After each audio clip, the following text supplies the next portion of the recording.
d'abord, merci pour votre invitation. Si vous m'entendez mal ou si le son passe mal, évidemment, vous me le signalez. Je sais que c'est pas facile avec plusieurs micros en même temps en parallèle. J'ai préparé un exposé d'environ 30 minutes et ensuite, évidemment, vos questions. J'ai préparé aussi toute une série de diapositives pour répondre en anticipant vos questions. Donc, il y en a que j'ai déjà préparées, qui seront aussi sur le Facebook ou en tout cas à côté, qui seront proposées pour les gens qui auraient des questions. Et je vous donnerai, à la fin, il y aura la liste. Je pense que c'est intéressant, parce qu'évidemment, on aurait envie d'en raconter beaucoup. Vous aurez aussi beaucoup d'autres exposés. Mais moi, j'aurais eu envie de vous raconter plein de choses. Mais tant pis, ce sera pour la prochaine marche. Alors, les modèles européens, c'est pas exhaustif du tout. J'ai vraiment choisi les modèles qui ont développé massivement les énergies renouvelables au point, quelque part, de mettre en danger les modèles existants, le charbon, le nucléaire, le gaz. Hein. On ne va pas trop aller dans des modèles qui sont restés marginaux. Et en résumé, aujourd'hui, j'ai quelques points sur le fait que les ENR ont un potentiel massif, qu'il ne faut pas se négliger, que le développement systématique de l'éolien s'est produit d'abord au Danemark, puis en Allemagne et au Royaume-Uni. C'est quand même là-bas que ça se passe, autour de la mer du Nord. Hein. C'est vraiment là que ça se passe. Ensuite, que les politiques industrielles de ces pays ont créé des biens publics mondiaux. La transition au niveau mondial, le GIEC le montre dans son rapport 6, celui qui arrive en janvier-février, c'est que le développement des énergies renouvelables par ces pays européens change la donne, et la change de façon massive. Et enfin, je ne vais pas trop insister, c'est plutôt des points qu'on pourrait développer. Il ne faut pas oublier que ce sont les réseaux de chaleur que les Danois ont choisi de faire, puis les Suédois, qui aussi changent la donne, puisqu'une grosse part du bilan énergétique, c'est pas de l'électricité, c'est de la chaleur ou de la chaleur tiède, et ceci est rendu possible par le réseau de chaleur. Donc vraiment, le solaire thermique, la géothermie, la récupération de chaleur, etc., nous permettrait largement de couvrir le bilan, mais pour ça, il faut des systèmes de réseau de chaleur, de distribution. Vous avez différentes choses. On ne va pas forcément trop aller là-dedans, mais il ne faut pas oublier que c'est l'autre partie de la révolution qui fait partie de ces choix techniques qu'on peut faire encore, d'ailleurs, ça fait partie des choses qui avancent, mais on ne devra pas oublier qu'il y a aussi autre chose que de l'électricité. Alors, pour démarrer, donc, vous avez des flux annuels de ressources solaires qui sont extrêmement considérables. Et je ne sais pas si là, vous voyez ma petite flèche à l'écran. Non. Donc, tant pis. En tout cas, vous avez 3 petits carrés dans cette diapo qui sont assez parlants.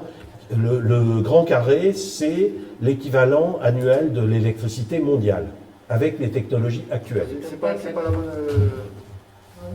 Ah oui, vous avez raison, c'est pas celui-là.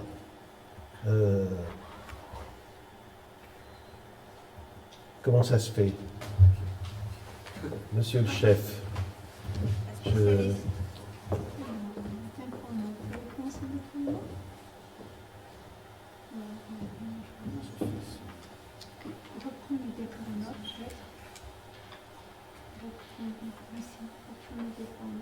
Oui, c'est ce que je vous fais. Et là, voilà. Donc, ce qu'on peut faire, c'est sortir du diapo. Ah, on va être ici. En fait, c'est une erreur ici de ma part. Je suis pas dans le bon, excusez-moi. Il y a une petite erreur, je pense que c'est mineur. Là, on doit le voir et vous devez avoir plein écran. Ici, donc, c'est le résumé que je vous ai mis, les 4 choses que je voulais vous faire retenir. C'est donc le potentiel massif des ENR, le fait que c'est le Danemark, puis l'Allemagne et le Royaume-Uni qui ont vraiment changé la donne dans ce domaine, le fait qu'on a des biens publics mondiaux, c'est-à-dire que c'est pas juste je développe le petit truc dans mon coin, c'est vraiment quelque chose qui change ou pas la donne, les seuils qui changent, et enfin le choix des réseaux de chaleur par l'État au Danemark et les métropoles en Suède qui ont aussi changé la donne dans ces pays-là. Alors, on reviendra un petit peu sur ces énergies. Le point important, et voilà effectivement, est-ce que vous avez ma petite flèche ici? Est-ce que vous voyez? Non, c'est pas grave, je vais juste la décrire. Donc cette diapo montre l'énergie solaire sur quelques petits coins de la Terre, donc c'était pour donner un ordre de grandeur. Vous avez l'Europe au milieu, parmi ces 3 carrés, vous avez les pays méditerranéens à droite et les pays du monde entier dans le carré jaune de gauche. C'est-à-dire ça, c'est si on mettait aujourd'hui du solaire, voilà ce qu'il faudrait comme surface pour alimenter le monde entier, avec des technologies, les technos d'aujourd'hui, hein, c'est pas avec un... Donc c'est-à-dire que la question de la surface et la question de la quantité n'est plus la question. La question, c'est le capital, c'est l'énergie, c'est ce qu'on veut y mettre, c'est etc. Mais on sait qu'il y a assez de place. Et je vous donnerai éventuellement d'autres exemples quand il s'agit uniquement de la France. Alors, l'offshore, qui est un autre élément qu'on va voir, puisqu'on est aujourd'hui dans le développement industriel des énergies renouvelables, donc c'est vraiment ceux qui ont fait les grandes quantités. En gros, ce truc-là qui vient de l'Agence européenne de l'environnement nous dit en gros l'offshore fournirait 7 fois la demande européenne d'électricité. Donc c'est pas ça le problème.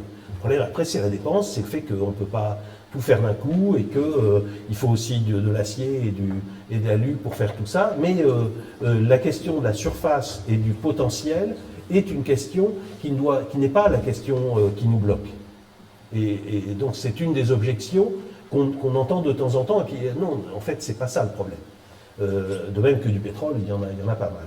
Alors, aujourd'hui, la capacité offshore, c'est 23 gigawatts. Je vais y revenir un peu tout à l'heure, parce que l'offshore, c'est vraiment l'offshore éolien, un des éléments très importants, qui nous pose aussi la question de qu'est-ce qui est industriel, qu'est-ce qui est, jusqu'où on doit développer à l'échelle européenne les choses. Donc, vous allez voir qu'il y a des questions à poser. Mais en gros, on est actuellement sur une stratégie de l'ordre de 300 gigawatts en offshore éolien, essentiellement dans la mer du Nord, qui est porté par la Commission européenne et par les États dans le pourtour de la mer du Nord. Donc on va voir que ça représente beaucoup. Alors, encore une autre diapo qui montre un petit peu les ordres de grandeur. Vous faites 8 centrales de 100 km sur 100 km, donc c'est les petits carrés verts, et vous faites toute l'électricité de l'Union européenne. Ce qui ne veut pas dire qu'il faut aller dans ce carré que je vous ai montré sur ma petite carte, hein, mais c'est les ordres de grandeur. Encore une fois, ça veut dire que la question du potentiel n'est pas tellement la question. Le GIEC a fait un rapport spécial qui montre qu'au niveau mondial, on a effectivement une quantité solaire et les dérivés du solaire, dont l'éolien, qui est très très importante. La question, c'est les capteurs, c'est comment on le récupère. Alors là, j'ai mis une diapo sur l'hydraulique parce que c'est encore une énergie qui existe beaucoup et qui est la plus mature. Donc elle fait actuellement 17% de l'électricité dans le monde, c'est énorme, hein, contre 10% environ pour le nucléaire et 4,5%, on ne sait pas 4%, c'est 8% pour le solaire et l'éolien. Je vois déjà une petite erreur sur ma diapo. Et vous avez un que je vais corriger. Et le solaire et l'éolien devraient en fait dépasser le nucléaire dans 2 ans au niveau mondial. Hein. C'est en train de se faire, mais c'est vraiment en train. Alors que l'hydraulique est beaucoup plus grosse et depuis plus longtemps. Et simplement, l'hydraulique, j'ai mis toute une liste en dessous, je ne vais pas vous la lire, mais elle pose un tas de problèmes de soutenabilité. Donc, quand vous avez un barrage existant, bon, c'est pas évident, parce que vous avez aussi un problème de soutenabilité si vous cassez le barrage et si vous laissez le truc partir. Mais remettre encore des barrages dans les grands fleuves aujourd'hui, c'est quand même un problème. Donc, vous avez une énergie qui a pas non plus vocation à être encore multipliée. Donc, les gagnants, je les ai mis là, c'est l'éolien et le solaire. Et dans tous les scénarios, mais alors vraiment tous, du GIEC, vous avez les scénarios qui passent à 2 degrés, ou même ceux qui passent à 1,5, ceux qui sont souhaités hein, par les ONG, ce sont des scénarios où ce sont les énergies dominantes. Et il ne faut pas se laisser faire, et c'est pour ça qu'il faut sortir un petit peu de l'hexagone, évidemment. On va voir que c'est quelque chose d'important. Alors, ce sont des ressources dominantes, donc ça veut dire que il faut à la fois les prendre et les accepter, et puis ça ne veut pas dire non plus qu'on accepte n'importe quoi. Alors, là-dessus, toujours sur les gagnants et cette introduction, c'est vraiment plié pour le nucléaire dans le monde. Je pense qu'il faut comprendre ça, et on est ici à côté de la Hague et à côté d'endroits quand même où le nucléaire n'est pas mort, mais si, il est en train de mourir. Il ne faut pas il faut pas se raconter d'histoire. Et vous avez beaucoup de gens en France qui ont continué à se raconter des histoires encore aujourd'hui, notamment Emmanuel Macron il y a quelques jours. Et je pense qu'il faut partir de là. Ça, c'est les décisions mondiales d'investissement qui sont en milliards de dollars. Alors, c'est un peu trompeur parce qu'en fait, la courbe qui est en bas, ce sont les décisions d'investissement dans le nucléaire, mais qui correspondent évidemment à beaucoup moins d'énergie, puisque le nucléaire coûte beaucoup plus cher que le solaire et l'éolien au niveau mondial. Donc, quand vous avez cette courbe en bas de l'investissement nucléaire dans le monde, ça correspond à beaucoup moins. C'est-à-dire que la vitesse du changement, vous avez un petit peu d'investissement dans le nucléaire, on va même voir que c'est insuffisant pour que le nucléaire garde sa part actuelle. Il est en train de décliner à peu près dans tous les continents, mais vous avez au-dessus les énergies renouvelables telles qu'elles sont investies. D'où on est à peu près, je vous ai dit, à 8-9% de l'électricité mondiale, malgré le fait que ça augmente. Nous, on est dans un endroit où c'est stable, mais en Chine ou en Inde, ça augmente encore beaucoup. Mais la majorité de ce qui est investi aujourd'hui, c'est des énergies renouvelables. En Inde, on investit 20 fois plus en termes d'énergie annuelle produite par rapport au charbon, par exemple, qui est encore aujourd'hui dominant. Le charbon, c'est la grosse énergie en Inde, mais on investit aujourd'hui essentiellement dans les énergies renouvelables. Donc il faut comprendre qu'on est dans un monde où les renouvelables sont en train de gagner. Est-ce qu'elles vont gagner à temps? C'est une autre grosse question. 2 degrés, 1,5 degré, c'est un vrai défi. Il faut fermer les autres aussi. Mais en termes de gains d'industrie, d'emploi, etc., il ne faut pas se leurrer. Nous sommes dans un monde où les énergies renouvelables décollent. Alors, elles vont donc devenir dominantes. Alors, l'éolien et le solaire ont déjà, depuis plusieurs années, dépassé le nucléaire en Europe. Donc ça, si on se rapproche de nous. Mais elles ont encore beaucoup de potentiel. On va regarder quelques éléments, et c'est le but de cet exposé aujourd'hui.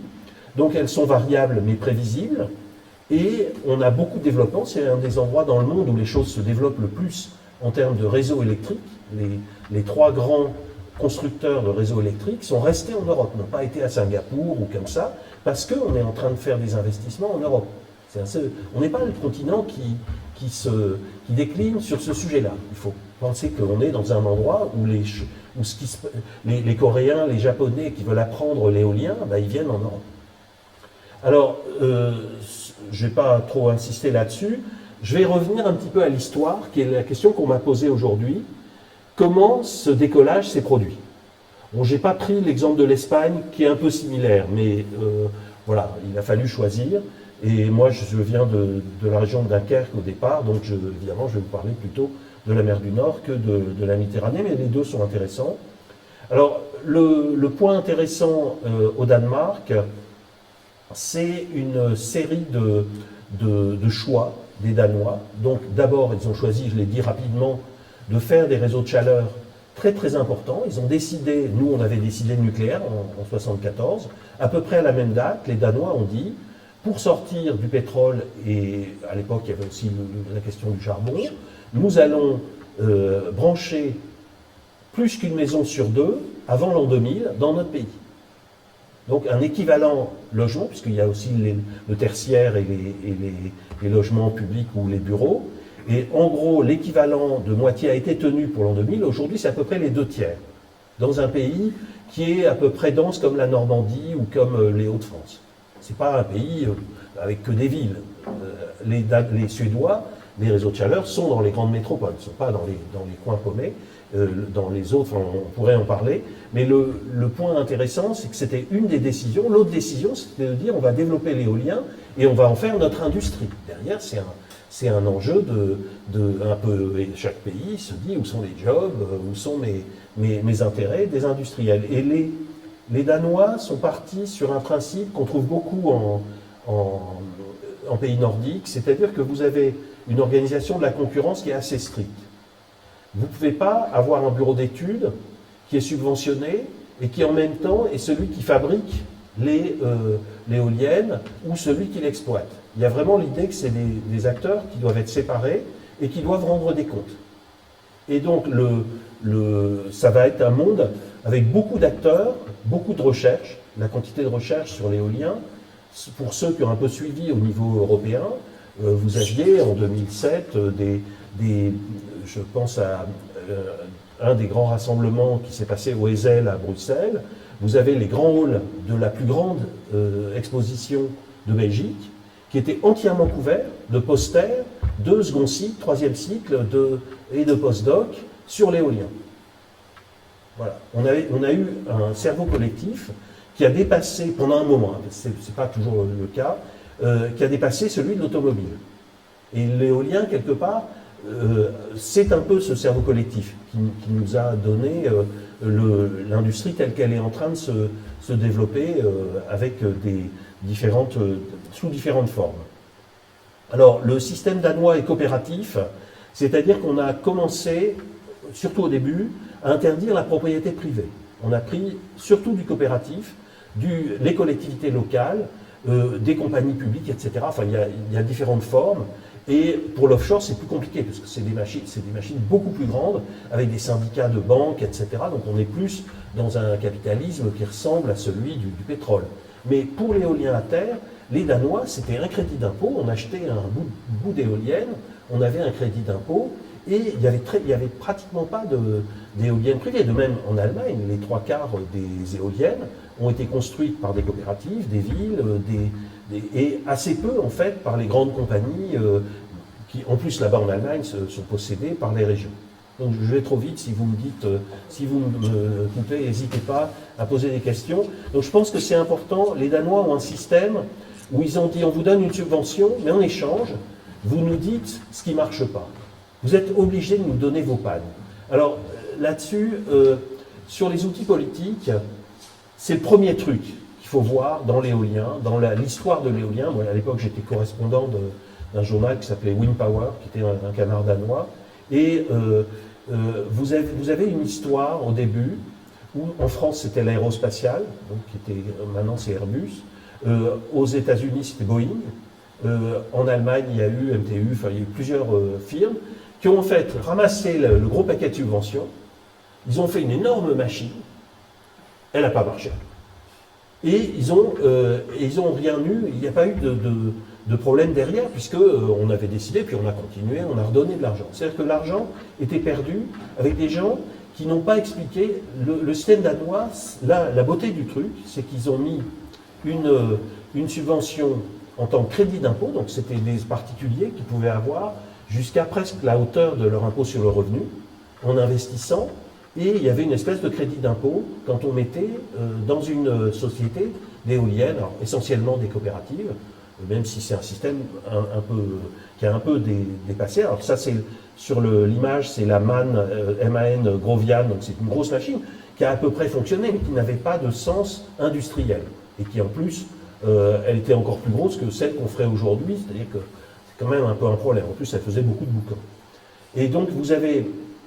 En échange du crédit d'impôt, les Danois ont dit, vous avez une transparence du fonctionnement, vous êtes obligé de publier des statistiques des pannes.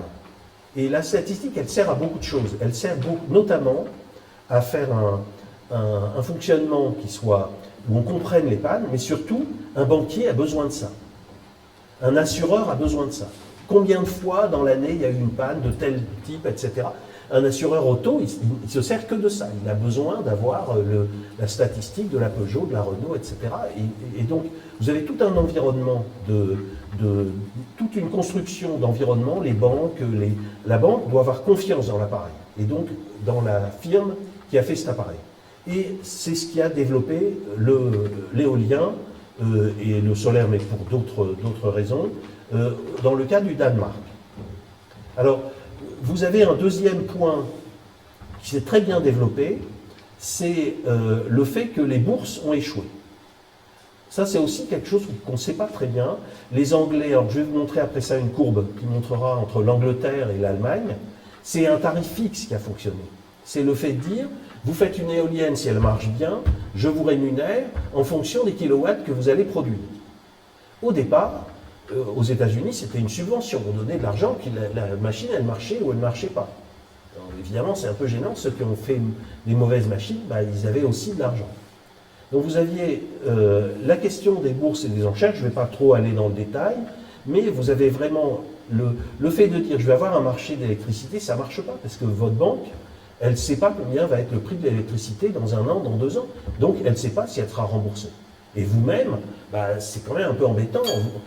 D'ailleurs, pour rénover la maison, on sait qu'on a un problème de prix du pétrole, parce qu'on a besoin de savoir le prix du pétrole dans 20 ans, si on veut être complètement sûr du calcul économique de la maison. Donc, on sait que c'est un calcul qui est valide collectivement, mais individuellement, c'est pas évident. Donc la grande connaissance qu'on a eue historique, c'est ici, alors c'est complètement effrayant, vous avez en vert la construction d'éoliens en Allemagne, et en jaune la construction d'éoliens en Grande-Bretagne, alors que la Grande-Bretagne donnait en moyenne 13 cents, et alors que l'Allemagne donnait 9 cents.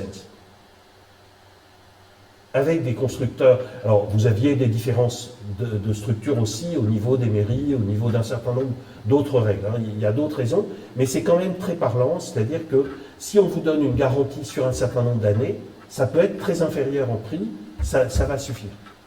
De même, on pourrait donner d'autres exemples, mais c'est quand même, on a appris des choses. Que c'est pas la peine de donner plein d'argent si cet argent n'est pas bien placé avec des règles et une régulation précise. Et alors les prix en chute, ça c'est la conclusion actuelle, c'est le fait que vous avez en Europe, c'est en Europe que ça s'est passé, les prix ont baissé considérablement, c'est-à-dire qu'aujourd'hui, le nucléaire à Hinkley Point, c'est la dernière fois qu'on a eu un prix du nucléaire, ça dépasse les 100 €.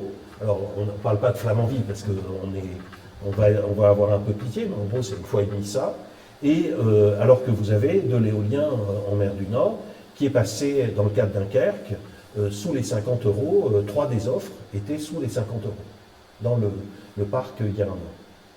Et vous avez du photovoltaïque qui est descendu aussi, donc la situation de l'économie a beaucoup changé.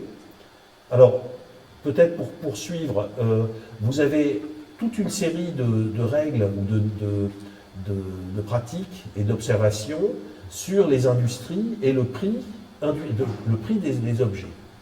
La voiture, quand vous en faites 1 million, ça coûte moins cher que quand vous faites une Rolls à 100 exemplaires. Et donc, vous avez un certain nombre de règles. Alors ça, c'est l'objet de plusieurs des cours qu'on avait conçus. Pourquoi tel objet va baisser? Et vous avez des centrales solaires thermodynamiques immenses qui ne vont pas forcément baisser de prix parce que vous allez en faire 3 dans le monde. Alors que si vous avez 10 millions de maisons avec avec un petit carré solaire dessus, le prix va baisser et beaucoup. Alors, vous avez beaucoup d'explications autour de ça. La plus connue, c'est la loi de Moore, qui est la loi de l'électronique. Alors, l'électronique, elle a ses défauts, mais la microélectronique, c'est quelque chose d'absolument incroyable. C'est que vous avez, à chaque fois qu'on multiplie par 10, bien on divise, quand on fait 10 fois plus de composants, le prix va encore baisser très fort. Alors, ça, c'est une loi qu'on a retrouvée, en fait, dans le photovoltaïque et dans l'éolien. Et de façon très très nette, et que le nucléaire n'a pas. Le nucléaire, c'est le contraire. Le nucléaire a augmenté, et c'est un autre cours qu'on ne peut pas vous faire aujourd'hui, mais qui est quand même assez net, c'est que les centrales nucléaires, par le fait qu'elles sont en tout petit nombre, et par le fait que les chantiers se passent essentiellement sur place et pas dans une usine, eh bien, le nucléaire augmente son coût. Donc vous avez le prix des projets photovoltaïques, là c'est un certain nombre de pays, dont les pays européens, qui a baissé considérablement avec le temps. Là c'est une courbe qui montre dans le temps la baisse de prix, et vous avez des projets qui sont maintenant à 0,1 dollars par kilowattheure. Il faut comprendre que là on est vraiment en dessous du prix du gaz ou du prix du pétrole. Donc c'est déjà très net. Et pour l'éolien, vous avez une courbe assez similaire, qu'on pourrait un peu détailler. Là, j'ai pris 5 pays, qui nous montrent que le prix est descendu, en gros, en dessous du prix du marché. Et encore une fois, le prix du marché, si vous dites « je vends au marché mon éolien », aucune banque va vous prêter. Donc, il faut que ce soit quelqu'un qui dise, soit qui dit « je vais payer la différence », soit qui dit « je paie un prix fixe et puis je me rattrape après en moyenne » sur le marché. Et c'est normal de réguler ce genre de marché. Le nucléaire en profite depuis 50 ans. Alors, pour l'éolien, c'est des déterminants qui sont un peu différents. C'est pas juste la multiplication par million des capteurs, c'est aussi le fait qu'on fait des éoliennes qui vont capter plus de vent. Vous avez un vent qui est à peu près au cube quand vous doublez la hauteur de l'éolienne, vous multipliez à peu près par 8 la quantité de vent. Et donc, on a plutôt intérêt, c'est ce qui s'est passé au Danemark, lorsque les gens ont voté, ils n'ont pas, j'ai oublié de vous dire tout à l'heure, en décrivant le système danois, pardon, il est ici, c'est le fait que on a fait au Danemark des machines qui ont progressé de façon très lente. On a fait une machine de 50 kg au début, on a fait une machine de 100 kg, donc c'était des petites machines à l'époque. Celle qu'on a vendue en Californie, c'était plein d'éoliennes, assez petites, qui aujourd'hui ne sont pas très très belles, mais ça a permis aux industriels de se roder, et ils n'avaient pas le droit de multiplier par 10 la taille. Nous, on a fait ça. Super Phoenix, c'était 1400 MW, alors qu'on avait fait juste avant des pilotes et des machines. Résultat, ça n'a pas marché. Alors, peut-être heureusement pour nous, mais le principe, c'est qu'il ne faut pas non plus aller trop vite.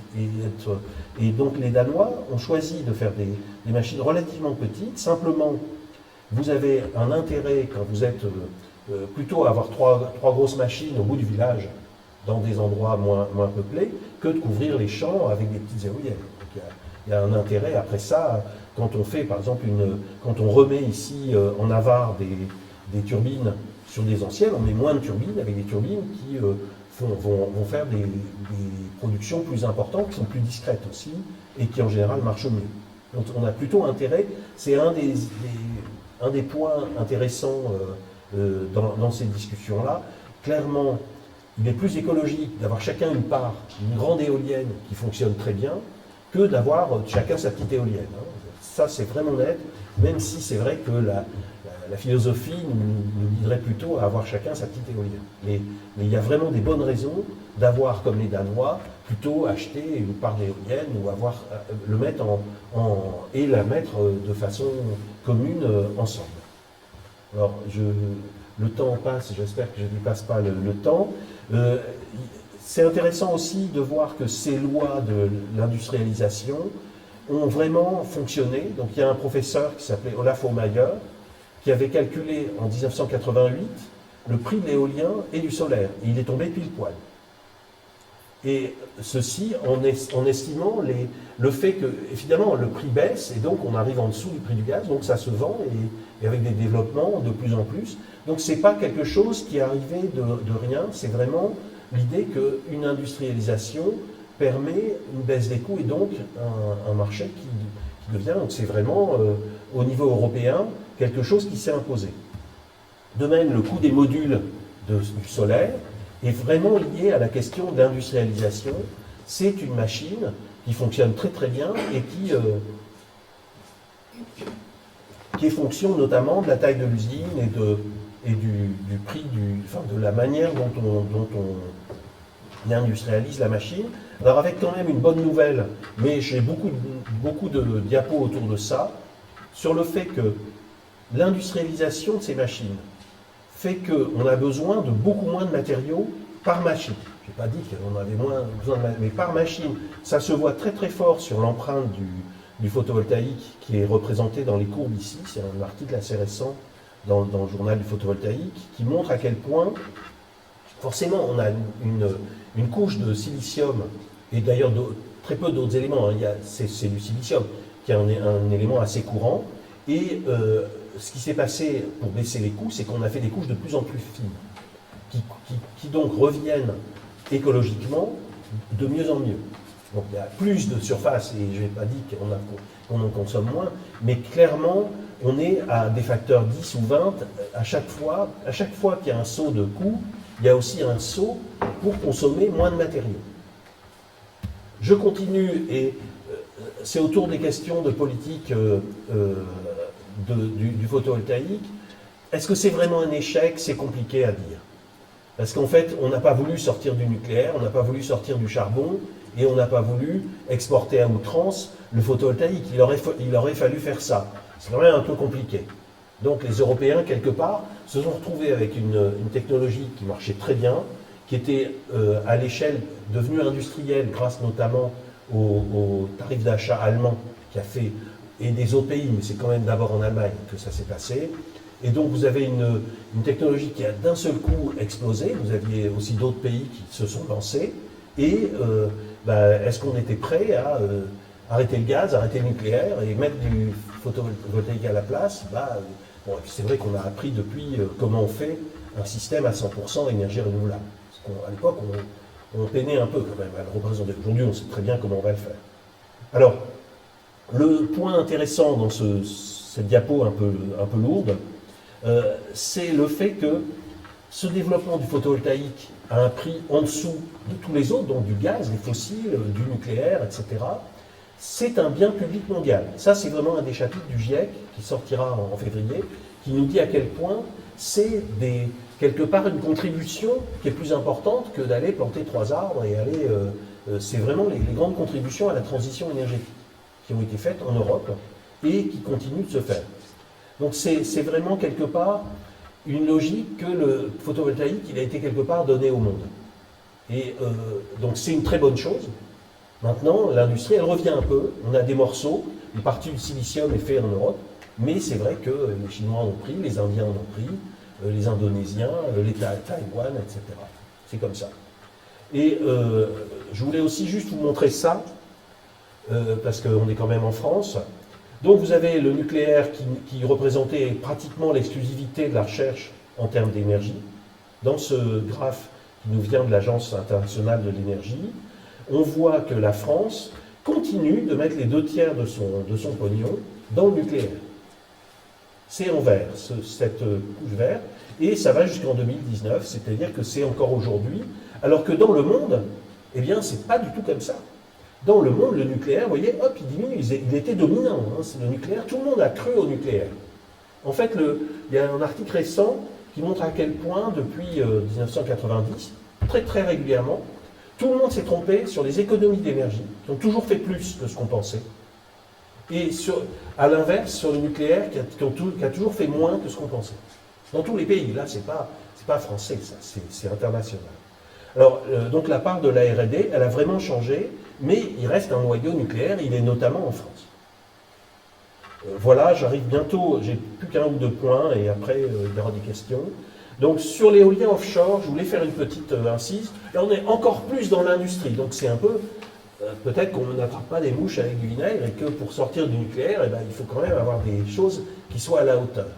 Et l'éolien offshore, clairement, c'en est une. L'éolien offshore est désormais sans subvention dans la majorité de l'Europe, et notamment en mer du Nord, mais en Manche, c'est compliqué, parce que les Français ont un système qui reste encore un peu qui va peut-être venir, mais je voulais un petit peu regarder comment ça s'est passé, l'éolien offshore.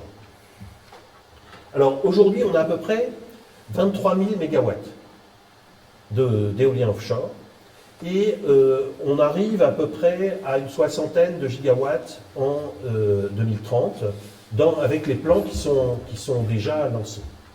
Et en 2050, la Commission européenne et le monde un peu de Bruxelles nous dit on sera à 300 gigawatts. L'industrie nous dit, vous savez, on pourrait être à 500. Et dedans, c'est des industriels européens. Là, pour le coup, c'est Siemens, c'est Gamesa, enfin les différents consortiums qui changent de nom de temps en temps. Mais on est vraiment dans des quantités considérables. Et alors, c'est un autre cours, mais qu'on pourrait faire, qui correspond en majorité à de la production hivernale, ce qui est très bien pour la France. Hein.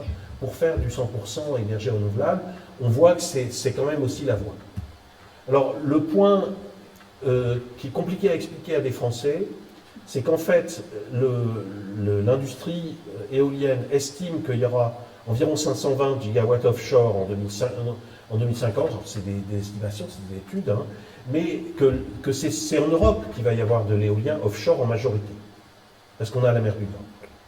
Okay, vraiment, on va voir de diapos à quel point c'est là que ça se passe, mais vous avez l'éolien à terre, qui va rester dominant dans le reste du monde. Donc si on veut avoir une industrie qui se tient, il ne faut pas dire « ah ben, je vais faire que de l'éolien offshore et comme ça, plus personne ne va râler près des châteaux et dans les campagnes ». Donc il y a quand même derrière un vrai enjeu. Et il y a un autre enjeu aussi qui est l'enjeu de l'emploi. Quand vous regardez, j'avais fait pour Dunkerque une étude stratégique sur l'emploi et tout ça il y a quelques années. Les élus ne m'ont pas écouté, mais au moins on avait sorti quelques chiffres. C'est sur le fait que votre industrie offshore, elle a besoin d'une industrie pétrolière ou l'équivalent de ceux qui font les bateaux, qui font les plongeurs offshore, etc. C'est presque la moitié des emplois. Et l'autre moitié, c'est l'entretien, c'est les turbines, etc., qui ont besoin des turbines à terre. Quelqu'un qui est formé sur l'entretien offshore, on doit d'abord avoir la licence de celui qui fait l'entretien à terre. Donc d'imaginer qu'il n'y a aucune éolienne à terre. Moi, à l'époque, à Dunkerque, ils m'ont dit oui, mais on voudrait bien avoir les usines, mais on ne voudrait pas avoir les éoliennes. Ben, non, voilà, c'est l'un ou l'autre. Donc il y a quand même derrière un enjeu de se dire la France, si elle veut être dans cette révolution, doit se retrouver, pas forcément avec la même densité que les Allemands, mais doit avoir de l'éolien et on doit trouver les endroits. Et on voit bien à Arras, vous avez la majorité du courant qui vient des éoliennes sur l'année. Dans toute l'agglomération d'Arras ou Amiens bientôt, vous êtes en majorité éolien et vous avez des élus qui disent oh, les éoliennes ça ne marche pas, etc. Ben, moi, il faut leur expliquer que c'est déjà aujourd'hui l'éolien qui fournit la majorité de l'électricité. Même 100%, mais réparti évidemment sur l'année de façon... voilà, enfin, je ne vais pas trop aller là-dedans. On pourrait faire un autre cours. Mais pour terminer là-dessus, comment ont-ils fait pour arriver à cette perspective de l'éolien qui ferait la moitié de l'électricité européenne? Et ça, c'est pas un rêve, hein, c'est pas négawatt, c'est ce qui est en train de se faire. Faut réaliser ça, c'est une histoire qu'on n'a pas regardée vue de France. Et qui s'est faite un peu sans nous, on n'est quand même pas ridicule, mais comme pour l'éolien d'ailleurs, où on a une balance commerciale qui se tient bien, mais on a vendu des composants, on n'a pas vendu les éoliennes complètes. Alors, le point quand même important, c'est que l'offshore, c'est le produit des directives de 2008. Donc on a un personnage, dont vous avez la photo ici, c'est Claude Turmes, qui est le vert ancien ami de la Terre du Luxembourg, qui a été la cheville ouvrière de ces directives européennes, qui est encore d'ailleurs aujourd'hui à Bruxelles, mais en tant que ministre du Luxembourg sur l'énergie. Et ce gars, qui est un ami, c'est vraiment lui qui a fait le compromis au Parlement européen, qui a permis ces directives. Et tous les pays se sont alignés en disant mais comment je vais faire 30% d'énergie renouvelable, et tout le monde s'est dit eh ben, je vais le mettre dans l'éolien offshore. Donc le point important, c'est que c'est de la politique. Ce n'était pas juste de l'industrie qui a dit tiens, on va faire ça. Et un exemple là-dessus, c'est la Belgique. Donc en Belgique, actuellement, 30% du courant vient de l'ESCO. C'est-à-dire au large de l'ESCO, vous avez des éoliennes qui ont été posées et qui représentent 30% du courant du pays. La semaine dernière, on a dû d'ailleurs en couper un peu parce que les centrales belges ne savent pas moduler, ils ne savent pas arrêter les centrales. Et donc, nous en France, on a des centrales spéciales qui peuvent baisser leur charge, mais ailleurs dans le monde, il n'y en a pas. Et donc, ce serait encore un autre cours, mais c'est lié à l'histoire de notre parc nucléaire. Et donc, les Belges, ils vont encore en faire. Hein, mais actuellement, on a un problème qu'il faut aussi construire les réseaux, les lignes là. Alors, sur l'ESCO occidental, il faut aller le voir, hein, c'est assez fascinant. Hein, et donc, ils ont construit, et ça s'est passé en moins de 10 ans. Alors, le béton posé qu'on a là, c'est des pièces qui sont assez grosses. Alors, c'est des fonds de 20 mètres à peu près, hein, qui ont l'air très loin, mais c'est les fonds de la mer du Nord. Hein, ça sont des objets en béton, et donc 30 mètres, même dans une mer pas franchement facile d'habitude, ça reste des pièces relativement simples. Moi, j'avais vu en Norvège construction des réservoirs pour le pétrole. Les réservoirs en béton, c'est 1000 mètres de long. Hein. C'est 2 porte-avions mis bout à bout. Donc la construction de ces éoliennes, c'est pas quelque chose de compliqué. Après ça, c'est vrai que les sites sont plutôt au nord. Alors ça vient de l'enquête à Dieppe. Vous avez à 30 km, si vous êtes dans la Méditerranée, vous êtes extrêmement loin, d'où l'éolien flottant va probablement avoir sa place en Méditerranée.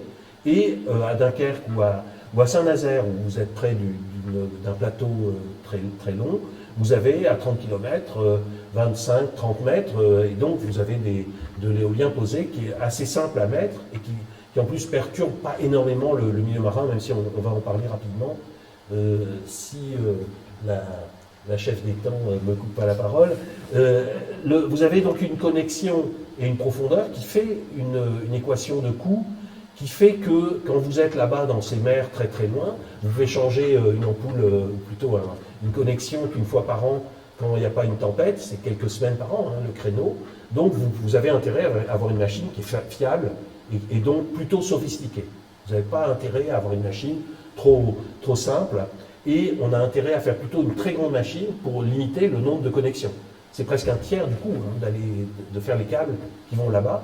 Donc vous avez intérêt à avoir une machine qui est par exemple, qui a des volets différents articulés. Vous avez des machines qui ont des sophistications, par exemple de pilotage par un Doppler qui voit la rafale 100 mètres avant, qui lui arrive dessus et qui évite de casser si on met l'angle d'arrivée correct, etc.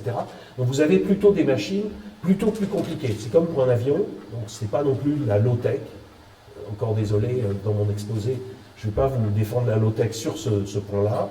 Et vous avez plutôt intérêt à avoir une machine qui est bien conçue, très grande, qui va vous donner sur plus longtemps, qui va résister longtemps. C'est ça le but. Alors là, je vais vite, je suis désolé. Vous avez donc ça, c'est tous les chantiers navals de l'Est de l'Europe, donc en Pologne, en Lettonie, etc., qui ont bossé sur ces trucs-là, quand nous, on faisait rien, parce qu'on n'y croyait pas. Donc vous avez tous ces bateaux, les petits bateaux qui ont des jambes, c'est tout à fait ça, vous avez des espèces de jambes surélevées qui vont poser des éoliennes en mer.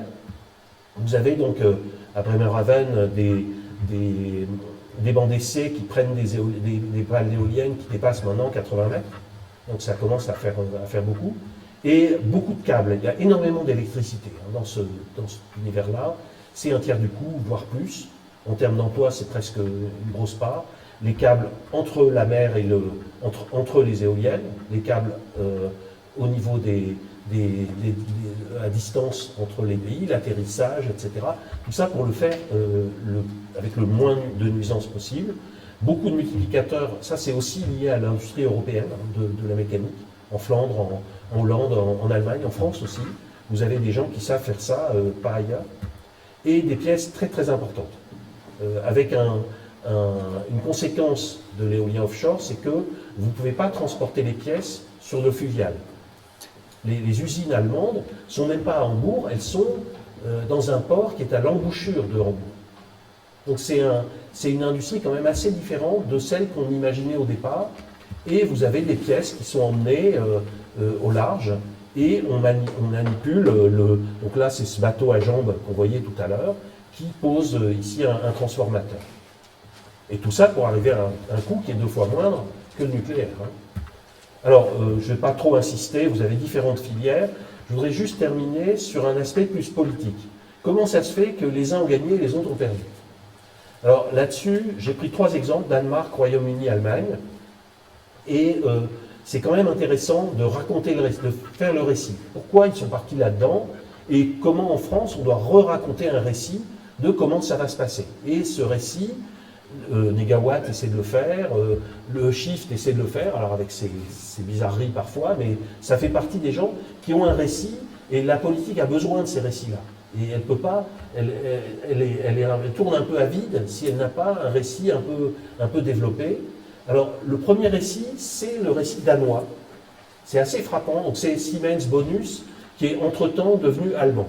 Mais c'est la même boîte. Au départ, c'est Bonus. C'est les grands de l'éolien danois qui ont dit un jour, pour être dominants et gagner sur la question du climat, nous devons être moins chers que le charbon et surtout moins chers que le gaz. Et ils avaient à l'époque un chiffre, donc vous avez dans ce graphe le coût estimé par Siemens au début donc en 2007, moi je me souviens, c'était au moment de la discussion des directives européennes, et à l'époque on avait dit, d'accord, mais la biomasse a peu de chances de baisser son prix, le gaz on peut penser qu'il va augmenter mais on n'est pas sûr, et le charbon reste pas cher du tout, c'est la ligne noire qui est là en bas. Comment on fait pour tuer le charbon au niveau international? Vous avez d'autres raisons qui font que le charbon, au moins en Europe, on est en train de le vaincre, pas partout dans le monde, ça fait partie des choses.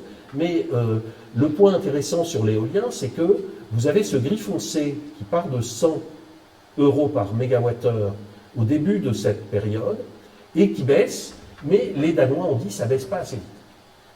Pour gagner, nous devons être ce pointillé. Comment on fait? Et ils ont fait une feuille de route. C'est pas que du blabla. La feuille de route, c'est vraiment l'industrie et le gouvernement et les groupes d'ingénieurs et de l'équivalent des mégawatts là-bas, mais c'est aussi chez les groupes d'ingénieurs. Ils ont dit comment on fait pour baisser à 50, qui est notre objectif. Et ils ont dit, notamment, alors dans la feuille avait 4 points importants. C'était, comme d'ailleurs dans le reste de l'éolien, c'est la question de la logistique. Il faut que la route soit dégagée et que je mette moins de 3 jours à ramener mon éolienne de l'usine à l'endroit où je vais la poser et que la grue soit prête et tout ça. Ça, aujourd'hui, c'est ça qui fait qu'un projet éolien gagne ou non sa pitance. Et vous avez aussi, dans ce cas-là, la question des bateaux. Est-ce que les bateaux sont bien pensés ou pas? Et vous aviez un peu la turbine, est-ce qu'elle fonctionne bien? Est-ce qu'elle va durer les 30 ans qu'on veut? Mais ce n'est pas le plus important. Enfin, c'était important, mais pas le plus. Et donc la disponibilité annuelle, c'est-à-dire est-ce que j'arrive à faire marcher loin au large une machine qui est quand même... voilà, alors que j'ai même pas forcément accès avec un bateau le reste du temps. Alors, le point des Danois, c'est qu'ils ont donc gagné avec cette feuille de route, encore une fois, avec une exigence vis-à-vis de leurs industriels. Et vous avez maintenant donc les compagnies danoises qui sont devenues renouvelables alors qu'elles étaient gaz ou pétrole. Alors, le deuxième point, la deuxième histoire qui est importante, c'est la Grande-Bretagne. L'éolien offshore s'est passé au début très mal. Et vous aviez les éditos dans tous les grands journaux, The Telegraph, les Guardian, etc., qui disaient « c'est scandaleux, on ne peut pas se lancer dans une industrie où il n'y aurait que 10% d'emplois qui reviendraient à notre pays. » C'est ce qu'ont montré les études. Presque tout allait aller en Allemagne, en Chine, etc. Les Anglais, ils ont dit « on ne peut pas faire ça ». Donc il y avait vraiment une question d'assentiment. Et beaucoup de gens, alors c'est plutôt les chambres de commerce, c'est les ports, c'est des gens comme ça qui ont, avec le gouvernement, essayé de réfléchir comment on fait pour dire, d'une part, on veut des usines. À l'époque, c'est un calcul à peu près, on calculait qu'il y avait à peu près entre 50 et 100 grandes usines à construire. Et les emplois, ben, moi c'est ce que j'ai raconté à Dunkerque, et ils m'ont dit on ne vous croit pas. Mais les usines, elles sont là, elles sont en Écosse, elles sont, etc. Donc c'est quand même, je ne dis pas, le but dans la vie, c'est pas toujours d'avoir une usine. Mais pour un grand élu, c'est quand même d'avoir des usines dans sa métropole. Et nous, on en a, mais c'est parce qu'il était Premier ministre, il ramène au Havre l'usine des pales. Hein. C'est plus facile, même quand on était à Areva avant. Alors, le point intéressant, c'est que les Anglais ont réussi à complètement changer le taux d'emploi de leurs éoliennes. Avec au début un système, je vous ai montré tout à l'heure, où c'était en gros le marché qui allait décider, on met un prix et puis que le meilleur gagne. Et évidemment, ça veut dire que c'est les étrangers qui arrivent avec des machines et qui se font concurrence. Un peu le modèle américain. Et le modèle allemand étant plutôt un modèle où on est dans des réseaux avec des gens qui travaillent, c'est des usines locales qui travaillent. Et donc là, les Anglais ont vraiment changé ça, et en même temps, ils sont passés d'un système très lié au pétrole sur toute la côte Est. À peu près, alors c'est un calcul qui a été fait récemment, c'est à peu près la moitié des emplois pétroliers qui sont passés maintenant à l'éolien offshore. Donc on est vraiment dans une reconversion très très très importante, avec un taux d'emploi que des personnes m'ont estimé à 60% de taux local. Encore une fois, ce n'est pas l'INSEE, ils n'ont pas ce système-là, mais c'est majoritaire en tout cas. Donc vous avez les éoliennes qui sont construites sur la carte qu'on a vue tout à l'heure. On a vu la carte un peu de la mer du Nord, et vous avez une carte avec les Anglais qui ont alloué une partie de leur mer. Et les Anglais ont beaucoup, ce qu'on voit ici, en rose, c'est les endroits où on a dit on va mettre de l'éolien. Alors on ne va pas mettre l'éolien partout, parce que ça ferait beaucoup plus que les besoins de l'Angleterre ou de l'Europe. Hein. Mais c'est les endroits où on va autoriser l'éolien. Et après on décide, à l'intérieur de ça, les petits carrés qu'on va utiliser. Hein. Sinon ça ferait beaucoup. Mais ils ont des endroits à 10 000 MW, à 20 000 MW, dans ces gros trucs du Dogger Bank et tout ça. Et c'est un système, le Crown's Estate, c'est-à-dire le système de la terre publique, qui a autorisé ces choses-là en disant le reste c'est les réserves, donc c'est pour les pêcheurs, etc. C'est une négociation un peu globale, dont on a besoin dans l'Atlantique, hein, c'est-à-dire en passant Pour que ça marche en France, il faudra faire ce genre de négociation, dire voilà, il y a les endroits qu'on accepte, les endroits qu'on n'accepte pas. Et vous savez qu'en France, les régions qui ont fait ça se sont fait casser par les anti-éoliens, qui les ont attaqués. Là où on avait dit on va faire un plan et on va essayer d'être rationnel, on a des nihilistes qui nous ont attaqués en justice. Alors je suis trop lent et je vais essayer d'aller plus vite. J'espère que... Alors vous avez donc le Royaume-Uni qui a arraché le fait d'avoir une majorité d'emplois et en plus l'opportunité d'avoir toute cette côte liée au pétrole en mer du Nord qui est en train de se reconvertir. C'est la fin du pétrole et du gaz au Royaume-Uni, en tout cas en grande partie.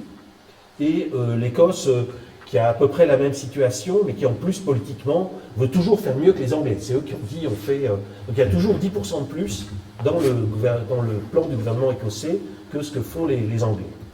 Alors l'Allemagne a un troisième récit différent, qui est celui de la sortie du nucléaire. Alors c'était celle qui avait été décidée par le SPD et les Verts il y a quelques années, au départ ça venait de là, et ensuite au moment de Fukushima par le gouvernement.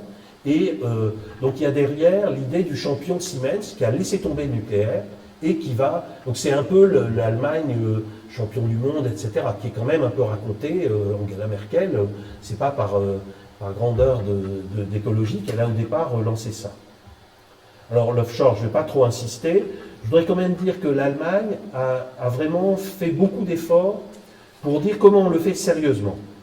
Et vous avez sur cette carte 3 points jaunes, Finno 1, Finno 2, Finno 3, donc dans la Baltique, au large de...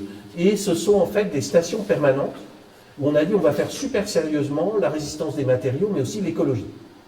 Et on ne va pas rester sur la côte.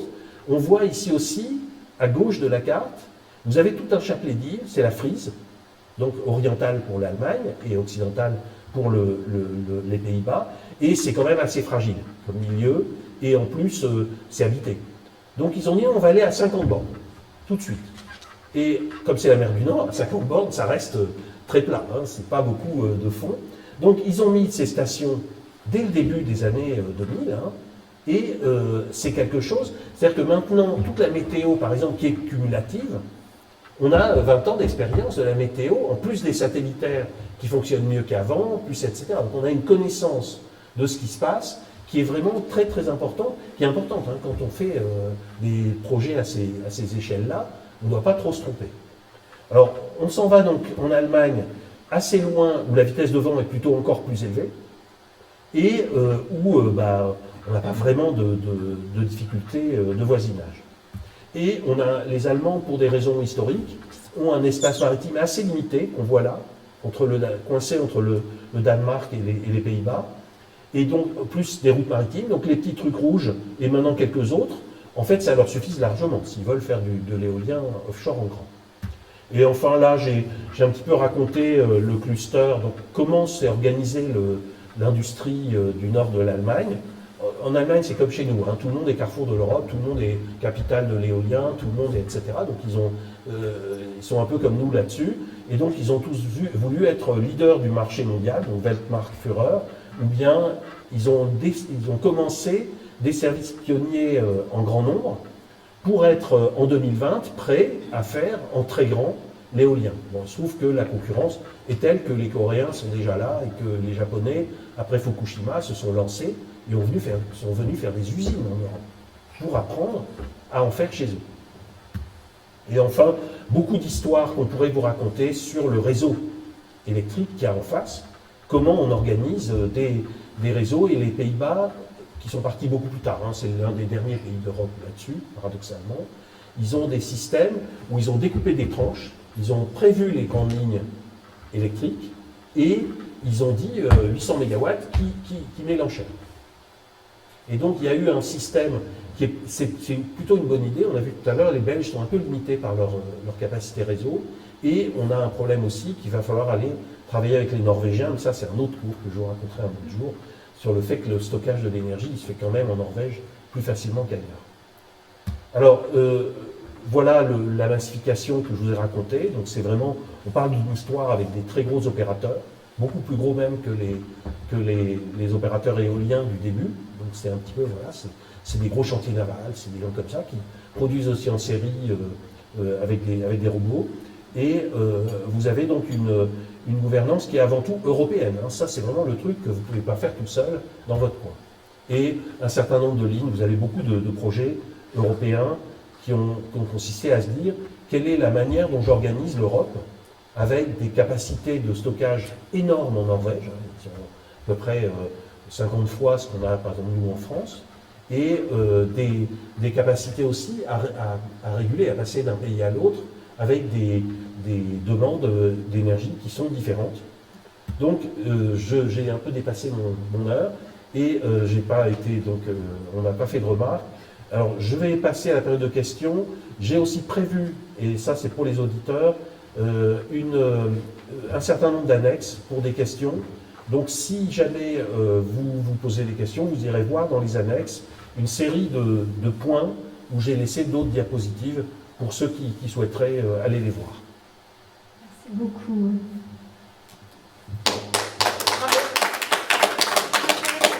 Merci. Avant de commencer sur les questions, je sens poindre un certain nombre de remarques qui est oui, mais c'est bien beau les énergies renouvelables, mais il faut d'abord commencer par la sobriété. Donc avant d'entendre cela, je rappellerai qu'on a une conférence sur la sobriété le 1er août, comment habiter autrement. Le 3 août, repenser la place des aéroports et des voies ferrées. Le 4 août, votre mode de vie est-il 1,5 degré compatible? Le 7 août, peut-on limiter l'obésité numérique? Le 15 août, du carbone dans nos assiettes. Et le 19 août, faut-il repenser la place de la voiture, du vélo et du piéton? On peut aussi poser un certain nombre de questions sur la capacité écologique des éoliennes et du photovoltaïque. Donc on aura une conférence le 2 août sur photovoltaïque éolien, est-ce bien écolo? Donc pour en revenir à la présentation, moi j'ai une première question parce que je sais qu'on va me la poser parce qu'on me la pose dans la rue à peu près une fois par jour, qui est et les Allemands et le charbon, qu'en est-il aujourd'hui? Alors, on reste 3 jours ou vous continuez à marcher? On parle pendant 4 jours de ça? Je pense que ce qu'il faut d'abord voir, c'est qu'on est, comment dire, on est tous en transition. Nos centrales à charbon, ça fait déjà 30 ans qu'on cherche à les fermer. Moi, avec donc je travaille, j'ai même été un des fondateurs du réseau Action Climat. On a réussi à mettre la fermeture des centrales charbon dans un plan sous le gouvernement Jospin, qui a été effacé par la ministre suivante, qui était Roselyne Bachelot. Et depuis, on est avec des syndicats qui aujourd'hui signent des grandes déclarations écolo, vous avez vu, qui ont réussi à bloquer et à remettre les centrales à charbon à flot, alors que déjà à l'époque, on pouvait s'en passer. Donc il y avait quand même, il faut comprendre que c'est une bagarre qu'on a depuis longtemps et que lorsqu'on est la Pologne ou lorsqu'on est l'Allemagne, on a un pouvoir syndical qui est considérable. L'Allemagne fait face à un pouvoir syndical sur l'auto et sur le charbon qui est à des échelles très importantes par rapport à ce qu'on a nous, et c'est même déjà pas mal qui se soit engagé sur 2030, 2035, etc. Il faut comprendre, c'est les bras de fer qu'on a chacun. Alors il y a un deuxième point pour répondre à cette question-là, c'est que l'Allemagne, en grande partie, je vais vous montrer une diapo que j'avais mis de côté pour vous. C'est celle-ci. Alors, elle est ici voilà, comme ça. C'est l'évolution des émissions par tête en Europe. Bon, on a différentes manières de la calculer. Hein. J'ai plein de variantes, mais c'est celle qui est la brute, celle qu'on utilise dans les négociations climat. Et il faut voir à quel point, vous voyez, l'Europe se trouve à peu près, en bleu. En tout cas, vous avez une espèce de regroupement d'un certain nombre de points qui sont en bas, qui font que vous avez un mouchoir de poche. En gros, vous avez les deux bons élèves. Alors ça, c'est l'Europe élargie. Donc vous avez la Suisse, la Suède, qui sont là depuis longtemps. Vous avez la France qui est un peu au milieu, que j'ai mis donc en pointillé noir, ici, avec un petit pointillé, et les autres pays du même groupe, c'est-à-dire l'Italie, le Danemark, le Royaume-Uni qui fait vraiment partie de nos voisins un peu similaires. Donc les pays similaires ont les mêmes émissions, en fait, que les Français. Il faut voir à quel point Emmanuel Macron, quand il nous parle il y a 3 jours, nous sommes les meilleurs d'Europe, il ment. Enfin, je veux dire, il ment parce qu'il est mal informé. Aujourd'hui, on est dans un mouchoir de poche. Après ça, il y a deux choses à dire sur ce graphe. C'est que ce sont des émissions directes. Et on a donc une partie de nos importations, de bouffe ou d'objets, mais qui sont compliquées à calculer. On ne peut pas faire le même graphe avec les importations indirectes, parce que, en fait, la moitié des importations, elles viennent d'Allemagne. C'est notre premier fournisseur. Et donc, on achète à la Hollande de la bouffe. C'est même un peu paradoxal, mais c'est comme ça. Donc on a ça c'est les émissions directes. On est tous à peu près pareils, sauf l'Allemagne qui est au-dessus. Mais vous voyez quand même qu'ils ont baissé par 2. Vous voyez les pointillés là au-dessus. L'Allemagne, je l'ai mis en double pointillé au-dessus. Et enfin, vous avez les Pays-Bas qui sont au-dessus. Ça, c'est vraiment un pays un peu d'exception, qui a beaucoup d'industrie, qui a des grosses bagnoles, et qui n'a pas non plus fait beaucoup d'efforts. Mais bon, c'est comme ça, puis c'est un pays très urbain, donc c'est compliqué. Ils n'ont pas tout à fait les mêmes puis ils ont de l'industrie pétrolière, etc., pour le reste de l'Europe. Mais donc c'est un graphe compliqué. Il faut voir à quel point on est des Européens. On a des pays qui bossent beaucoup. Alors vous voyez par exemple ici, en bleu, la Suède, et vous avez des gens comme le Royaume-Uni. Eux, ils ont vraiment baissé depuis 1990, beaucoup plus que nous. Nous, on est ici, regardez, on est à plat. On était à 6, on est à 6. En 30 ans.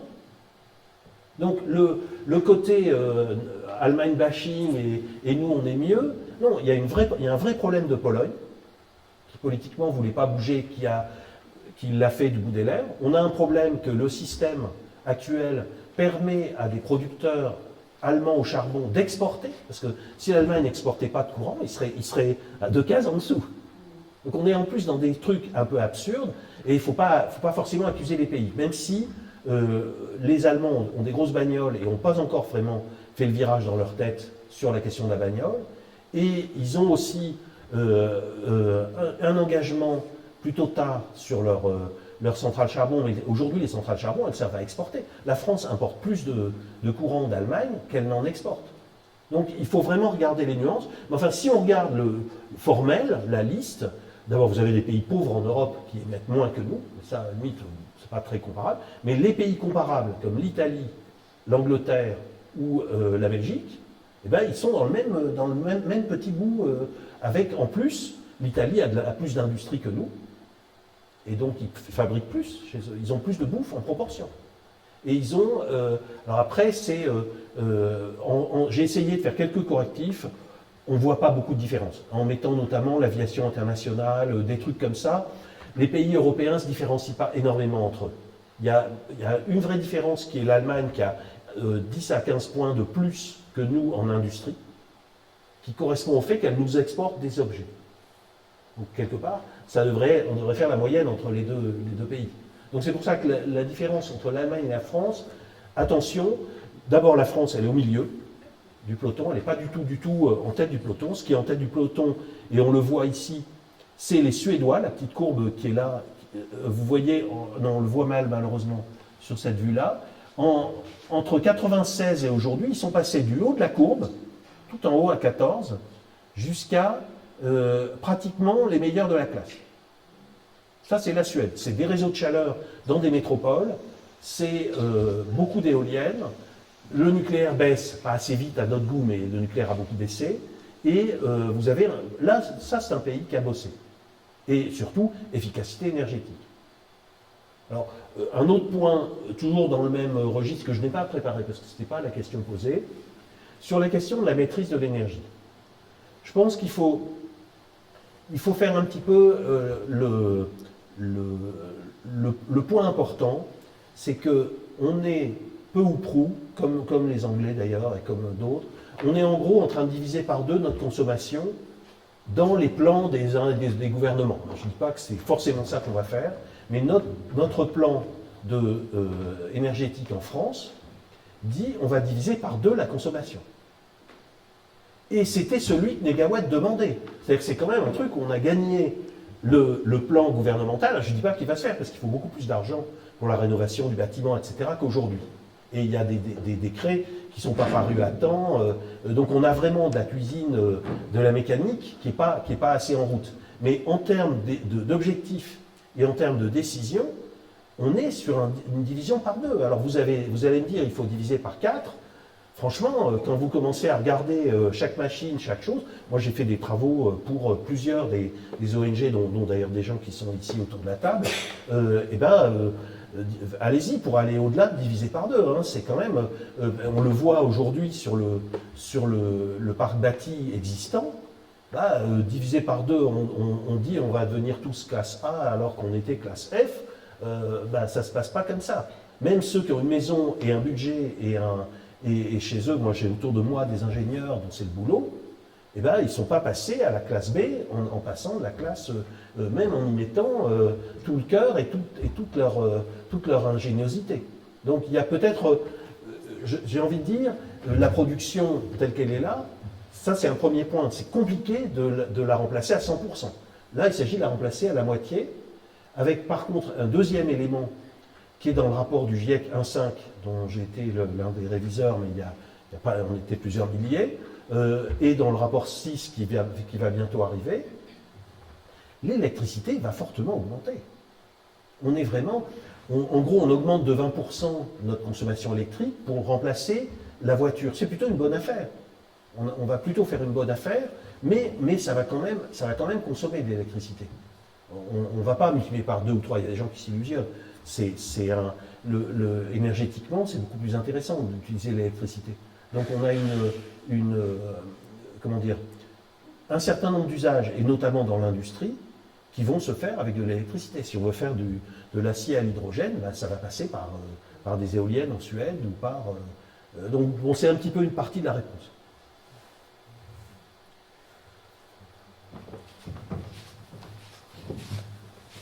Alors, sur les centrales au charbon, il y en a en France qu'on essaye de faire passer au bois.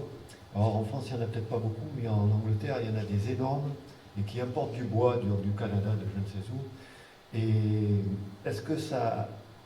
Bon, quelle est la réalité du pourcentage de ce que ça représente? Et souvent aussi, on les considère comme étant... le gouvernement les présente comme étant écolo, ce genre de truc, puisqu'on passe du charbon au bois avec toujours les 2/3 de perte quand on fait chauffer l'eau et compagnie, c'est oui. aussi catastrophique. Bon, est-ce que c'est important et est-ce qu'il ne faut pas voir un peu ça aussi? Il faut répéter la question pour que...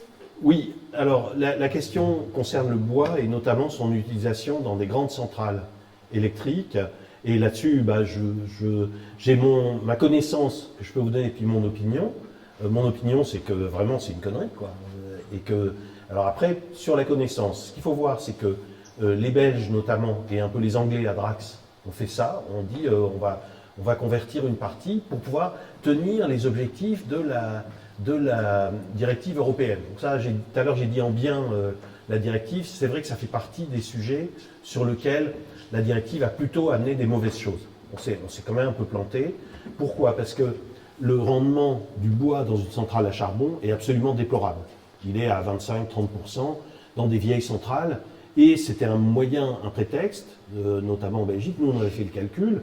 Les Belges allaient consommer plus de bois que si on remplaçait tout le charbon des hauts fourneaux à Fos et à Dunkerque par du bois.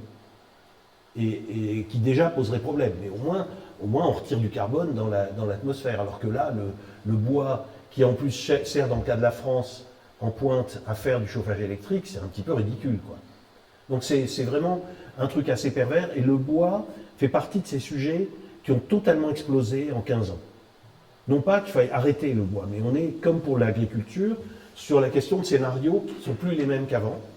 Et notamment, par exemple, on a des articles récents qui montrent à quel point, au Brésil, on a imaginé faire du bois durable avec des plantations d'arbres, et puis on aurait consommé et tout. En fait, on a fait le calcul, il y a des gens qui ont été vraiment voir, et le simple effet sur la déforestation qu'il y a eu fait que ce système a fait augmenter les émissions.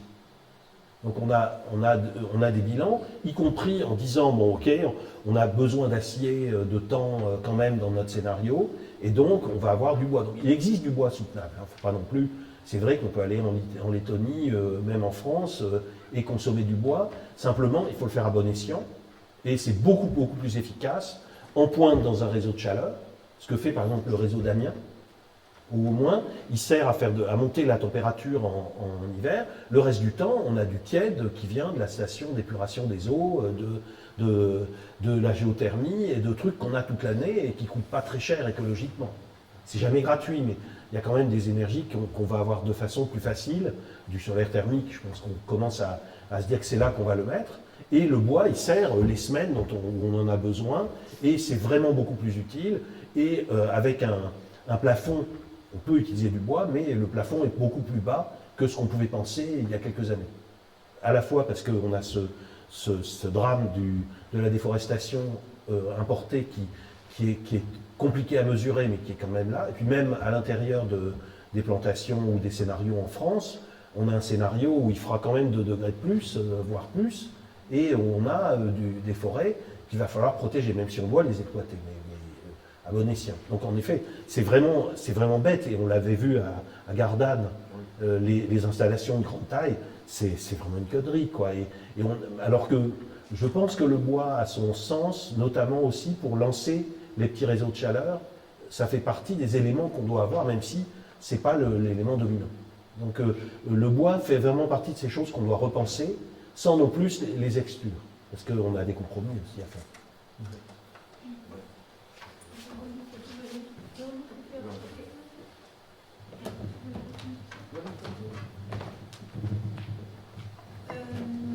Donc moi j'ai une question peut-être un peu naïve mais plus politique. Si j'ai bien compris, donc je ne connais pas le sujet à fond, bien que je sois à Alternativa. On est à la traîne, hein, nous, la France, malgré le directive, parce que quand on compare justement avec votre exposé les pays qui nous sont proches, qu'est-ce qu'on peut faire, quoi? Quels moyens de pression a-t-on pour que la France arrête d'être le gentil petit dernier? Moi, c'est vrai qu'il y a la pression. Est-ce que la réponse est simplement le lobbying du nucléaire qui fait que? Et sinon, qu'est-ce qu'on peut faire, nous, en tant que citoyens? C'est un élément majeur. Citoyenne pour infléchir ça. Alors, je pense que la question de qu'est-ce qu'on peut faire, et est-ce que tout ça est bloqué par le lobby nucléaire, et est-ce qu'on est forcément à la traîne? On sort un petit peu de l'exposé qui est plutôt technique, et mon exposé dit quand même que pour une grande partie, les solutions alternatives sont des solutions industrielles. Et industriel, il ne faut pas forcément dire l'horreur du 19e siècle, hein, mais il faut faire gaffe qu'on est tenté de faire des réponses très low-tech et très petite échelle, quand en fait, face au nucléaire, je pense à mes amis de la revue Silence, avec qui j'ai fait pas mal de trucs. Silence, vous ne les voyez pas défendre la petite éolienne contre la grande, parce qu'à un moment donné, il faut quand même voir ce qui va nous faire perdre ou nous faire gagner. Et c'est quand même... je vous ai parlé de l'éolien de la mer du Nord, quand la moitié du courant sera et c'est ce qui est en train de se passer, vous n'aurez plus besoin du nucléaire. Donc c'est une partie de la réponse en tout cas, et surtout si on est sobre. Donc ça c'est en partie, je ne sais pas comment répondre mieux, je pense qu'il y a quand même une bonne nouvelle à raconter, de dire que le nucléaire mondial il est mort. Et si les Français comprennent ça, on a quand même un déterminant qui est l'économie et les jobs, d'expliquer à des Français que non seulement le PR de Flamanville, c'est quand même une mauvaise affaire, et que les suivants éventuels seraient une affaire encore pire. Je pense que vous avez d'autres exposés autour de ça. C'est quand même la première chose. Tant que cette nouvelle-là, elle n'est pas arrivée dans les oreilles d'un certain nombre de nos dirigeants. Alors, une partie des dirigeants, je pense au court terme. Et donc, c'est vrai que on a un court terme où c'est très compliqué d'en sortir.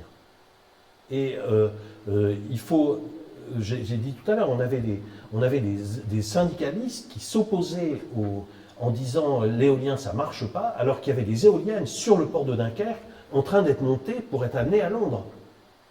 Et on avait des montages et des photos avec, et on avait des dockers et des gens qui n'en voulaient pas. Mais parce que ça mettait en cause dans leur esprit le nucléaire, qui est une énergie française, etc. Donc vous avez, c'est vrai qu'il y a une propagande qui a beaucoup pris.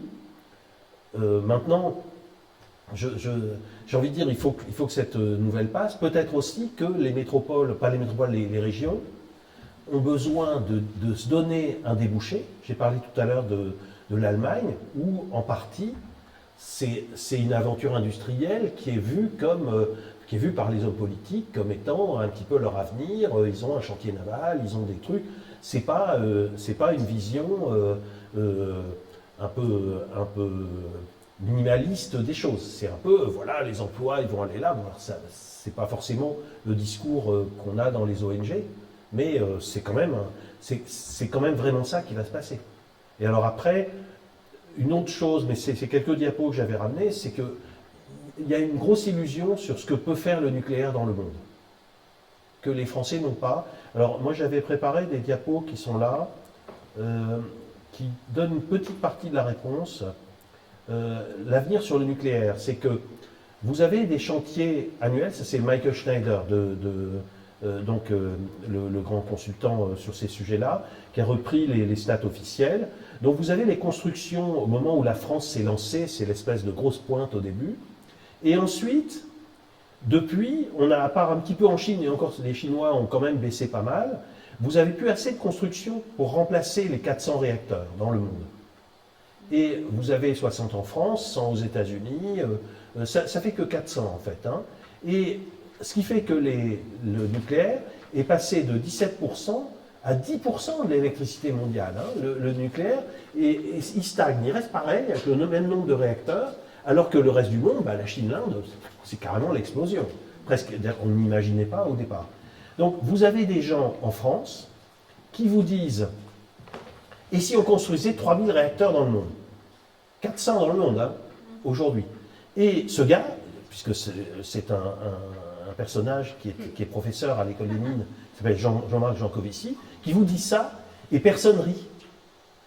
Et ça, c'est la construction qu'il nous propose dans son cours. C'est le cours de 2019, j'ai été le chercher, et il nous propose ça, et tout le monde se dit, mais c'est vrai ça, ici dans la salle, mais ailleurs, quand même, on se dit, alors j'ai été voir un petit peu, et non, en plus dans le reste du cours, il dit, non, en fait, il faudrait 4 fois plus, parce que comme les énergies renouvelables, ça ne marche pas, et donc il y a tout un cours pour dire ça ne marche pas, eh bien, il n'y a que le nucléaire qui peut le faire. Donc ça, c'est la proposition d'un certain nombre de Français, qui n'est pas la proposition de Macron. Hein. Macron, c'est on garde le nucléaire pareil.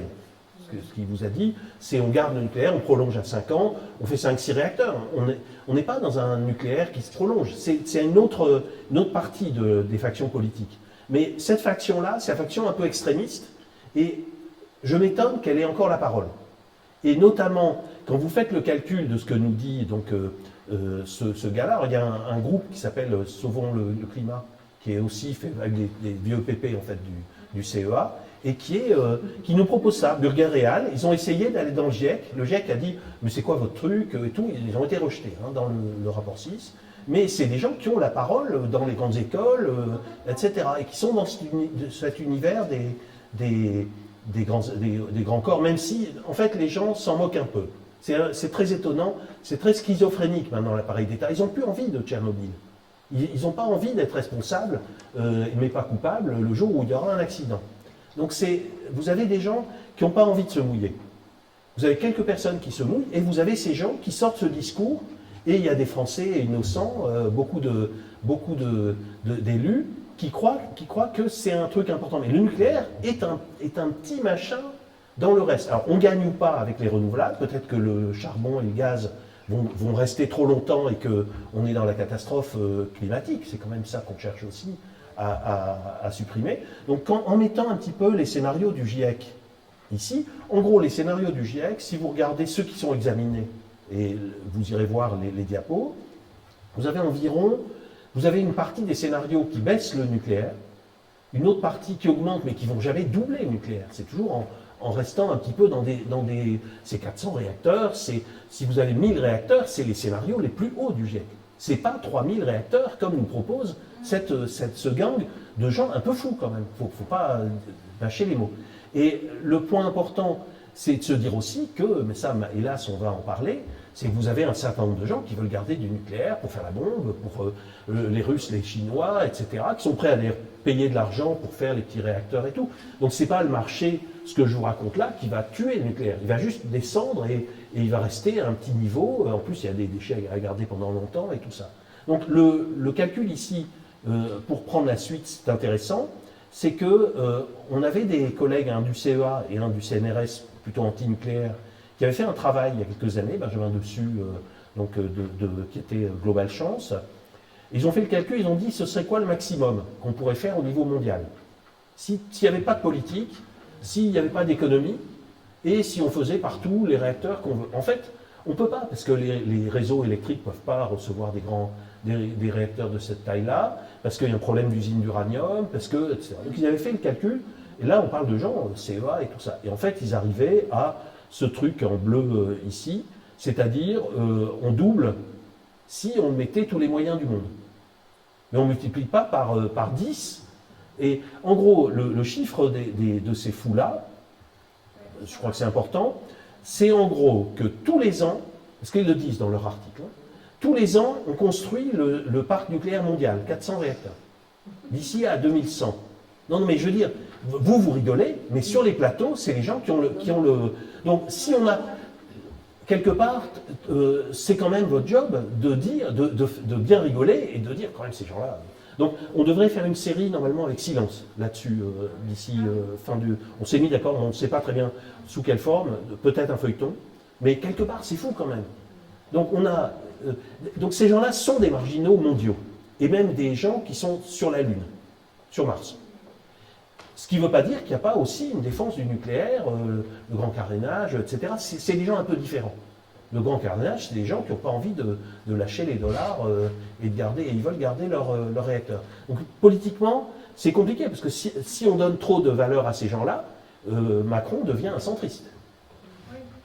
Donc voilà ce genre de débat. Alors là-dessus, je vais avoir des trolls sur le dos s'ils regardent Facebook, mais franchement, ce truc-là, c'est des stats extrêmement solides. Donc si c'est... là-dessus, ce graphe est intéressant parce qu'il est vraiment super bétonné et il faut voir à quel point vous avez des gens raisonnables dans le débat et des gens qui ne sont pas raisonnables à qui on a donné le micro et la parole. Et ça, quelque part, nous, on a une version qui n'est pas forcément audible non plus. Il n'y a pas toutes les caméras et toutes les qui sont présentes ici. Donc quand même, de temps en temps, il faut aussi être modeste et savoir qu'on a du mal à parler. Alors je termine sur ce truc-là.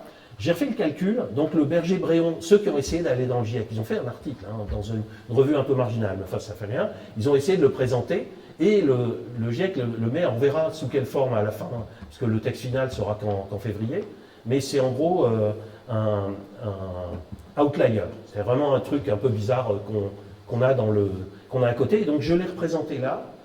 Vous avez le GIEC, c'est à peu près le niveau de construction haut et bas, si on regarde les scénarios. Donc ça, on le précisera, parce qu'on a vraiment beaucoup de scénarios qui ont été regardés. Alors, Jean Covici, il dit des trucs, pas tous très clairs, donc je l'ai mis là parce que c'est mon interprétation. Mais il dit, en gros, lui, il dit un truc qui est très au-dessus de la diapo suivante, où j'ai mis l'AIEA. Donc c'est les gens qui font au niveau mondial, plus ou moins quand même la propagande du nucléaire, enfin, c'est les États quand même, mais qui ont comme mission de surveiller les matières nucléaires. Donc qui ont notamment, qui savent bien qu'on ne peut pas mettre du plutonium partout si on n'a pas encore le plutonium. Parce que dedans, il y a des réacteurs d'autres générations qui ont besoin d'avoir été retraités avant. Donc le retraitement demande 20 ans, 30 ans à chaque fois pour faire le réacteur suivant. Donc ça, c'est sûrement d'autres exposés que vous aurez, mais enfin, c'est un monde où on ne peut pas, demain matin, lancer des réacteurs de 4e génération. Ça ne se fait pas. Et donc, l'AIEA, OEBA, ça, c'est leur scénario. Et vous avez le Berger Bréon qui est là en haut. Et ces gens-là sont sur les plateaux TV. Et d'ailleurs, je suis sûr que vous aurez des trolls qui n'ont pas encore compris disons, le monde physique tel qu'il est là. Donc, quelque part, oui, la sortie rapide du nucléaire est quelque chose de très compliqué, parce que vous avez en face de vous des gens qui ont envie de rester pareil. Mais comment dire, le monde physique réel, c'est un monde qui se trouve dans les petites courbes du bas. Et après, on peut en discuter. Est-ce que c'est à 45 ans, à 50 ans ou à 55 ans? Vous discutez avec les hommes politiques, quel est le risque que notre pays est prêt à accepter. Et c'est un autre, mais c'est un débat qui est d'un autre ordre de grandeur. Et quelque part, alors c'est peut-être une pollution d'avoir ces espèces de fous qui sont là, et qui sont en France, il n'y a qu'en France, vous avez un mec, vous avez une série de personnages qui n'ont pas d'audience ailleurs et qui viennent en France parce que moi on les écoute. Non, c'est vrai, aux US, c'est des gens bizarres. Donc c'est un point, je pense que ça répond un petit peu à la question. Vous avez des raisons alors qui sont là quelque part, et puis en fait des raisons qui font que le travail donc du CEA et du CNRS sur cette question du maximum, en réalité, vous avez plein de politiques. En Nouvelle-Zélande, vous n'allez pas faire de réacteurs civils parce que vous avez le droit au référendum et que, vous savez, une fois qu'on a le droit au référendum, c'est pas très compliqué d'arrêter un programme nucléaire, surtout s'il ne sert à rien. Et donc, en tout cas, c'est plus facile. De même en Californie, ils ont quand même Jane Fonda avec eux et tout ça, c'est plus facile. Et donc, le point, c'est que vous avez déjà une partie des pays du monde, vous avez une autre grosse partie qui est non seulement fauchée, mais il n'y a pas de réseau électrique, donc vous ne pouvez pas mettre de grands réacteurs, même les petits, ça va être vraiment un problème, c'est un calcul à faire. Et vous avez aussi toutes sortes de considérations, c'est encore un autre cours, et ça pourrait être très, très, très lourd comme travail, c'est le fait que on confond souvent la France et le reste du monde dans ce débat. Alors vous avez cette histoire de gens qui croient que... Parce que oui, l'argument, j'ai oublié de vous dire, l'argument de ces espèces, je ne sais pas comment les appeler, ces extrémistes, ils vous disent, oui mais la France l'a fait. Pendant 10 ans, entre 74 et 88, on a fait vraiment 6 réacteurs par an en France, à marche forcée. Les tribunaux, on n'écoutait pas ce qu'ils disaient, etc. On n'a pas regardé à la dépense. Donc on a fait une série, et qui effectivement est le seul endroit où il y a eu une série industrielle. On parlait d'industrie tout à l'heure. Ça correspond au moment où le prix a un peu baissé. Pas beaucoup, mais il a un petit peu baissé. Et eux vous disent, on fait ça, mais dans le reste du monde, pendant 50 ans. C'est vraiment ce qui est marqué dans leur article. Donc vous avez des gens qui prennent la France en exemple, en disant, mais on va mettre le monde comme la France. Et donc nous on peut rigoler. Et vous avez, et quelque part le reste du monde, peut-être qu'un des rôles, c'est de leur expliquer. De leur dire, vous savez, nous, déjà, si on avait eu des tribunaux indépendants, comme ils le sont maintenant, ils sont beaucoup plus indépendants maintenant, vous voyez les procès, les résultats de procès sur le climat, mais aussi sur les questions nucléaires, c'est autrement plus fructueux qu'il y a 20 ou 30 ans, même si ça ne nous satisfait jamais. Vous avez des sacrés trucs qui sont aujourd'hui bloqués par un tribunal. Donc vous ne pouvez pas faire comme au temps de Mesmer et dire, je passe outre. Donc vous avez cette grosse différence qui est aussi que les compagnies dans le monde sont des compagnies qui sont... Les plus grosses compagnies du monde sont 3 fois plus petites que DF. Sauf la compagnie chinoise et la compagnie russe. Donc, par exemple, les 2 grosses compagnies américaines sont 1/3 d'EDF, TVA et PG&E à San Francisco. Alors, elles sont plus grosses parce qu'elles ont aussi du gaz, elles ont aussi, mais en termes de business, mais en termes d'électricité, c'est plus petit. C'est-à-dire que pour eux, mettre un réacteur nucléaire ou une série de réacteurs, c'est beaucoup plus compliqué. D'où la mort du nucléaire américain. Ils n'ont pas construit. Le dernier Vaucluse est encore en train de se construire, mais c'est le seul réacteur. Il a mis plus de temps que Flamanville. Et ils sont toujours pas finis. Donc voilà, je vous ai raconté plein de choses. C'est très intéressant, merci. Alors, je pense qu'on est un peu à la fin de ça. Vous prenez l'éolien industriel un peu pour contrer le nucléaire, si j'ai bien compris. Jusque-là, je vous suis. Mais bon, la question ne pose pas là-dessus.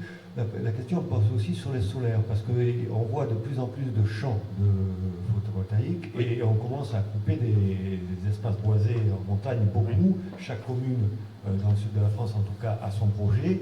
50 hectares ici, 30 hectares ici, etc.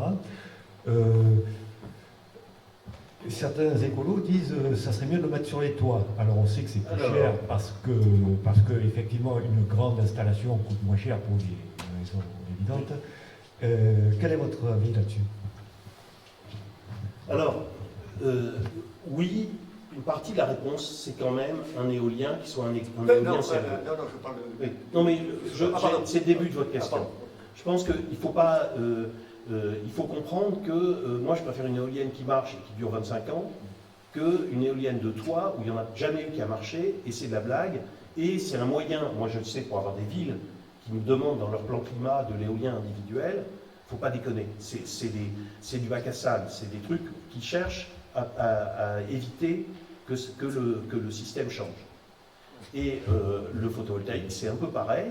C'est peut-être très convivial à la Illich, c'est-à-dire que c'est vraiment un truc qu'on peut installer, mais c'est quand même un système qui est assez industriel, avec une taille, comme si, je veux dire, c'est comme le vélo. Vous ne pouvez pas avoir de vélo s'il n'y a pas des roulements à billes, une aciérie, etc.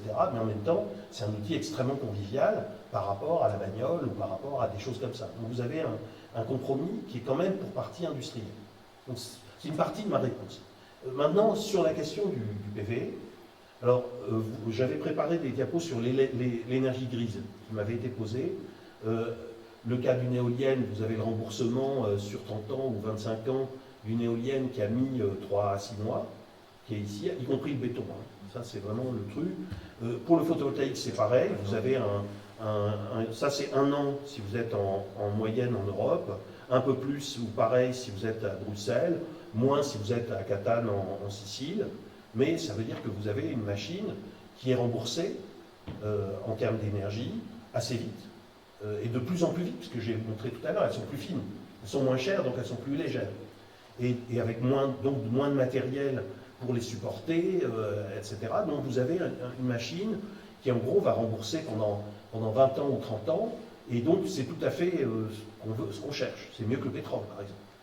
Alors c'est vrai qu'il y a une petite différence si on est en Chine ou en Europe. Alors Chine ou Europe, la fabrication est très similaire, parce que le transport est quasiment nul. Hein, dans la moyenne d'une tonne transportée, le bateau, ça compte vraiment pour peanuts. Hein. C'est un problème d'ailleurs. Hein, c'est pas l'argument face à la mondialisation qu'on peut utiliser. Il y a des tas d'autres arguments, mais c'est pas un argument suffisant. Vous avez un problème sur les émissions qui est un peu différent parce que vous avez une source charbon en Chine et une source beaucoup plus d'énergie renouvelable, c'est-à-dire de plus en plus en Europe, à peu près la moitié, quoi. Donc vous avez un premier argument. Sur la question des indicateurs, je pense que ça c'est le scénario virage énergie, qui avait été fait il y a quelques années dans le Nord-Pas-de-Calais, donc qui est à peu près valide. Hein.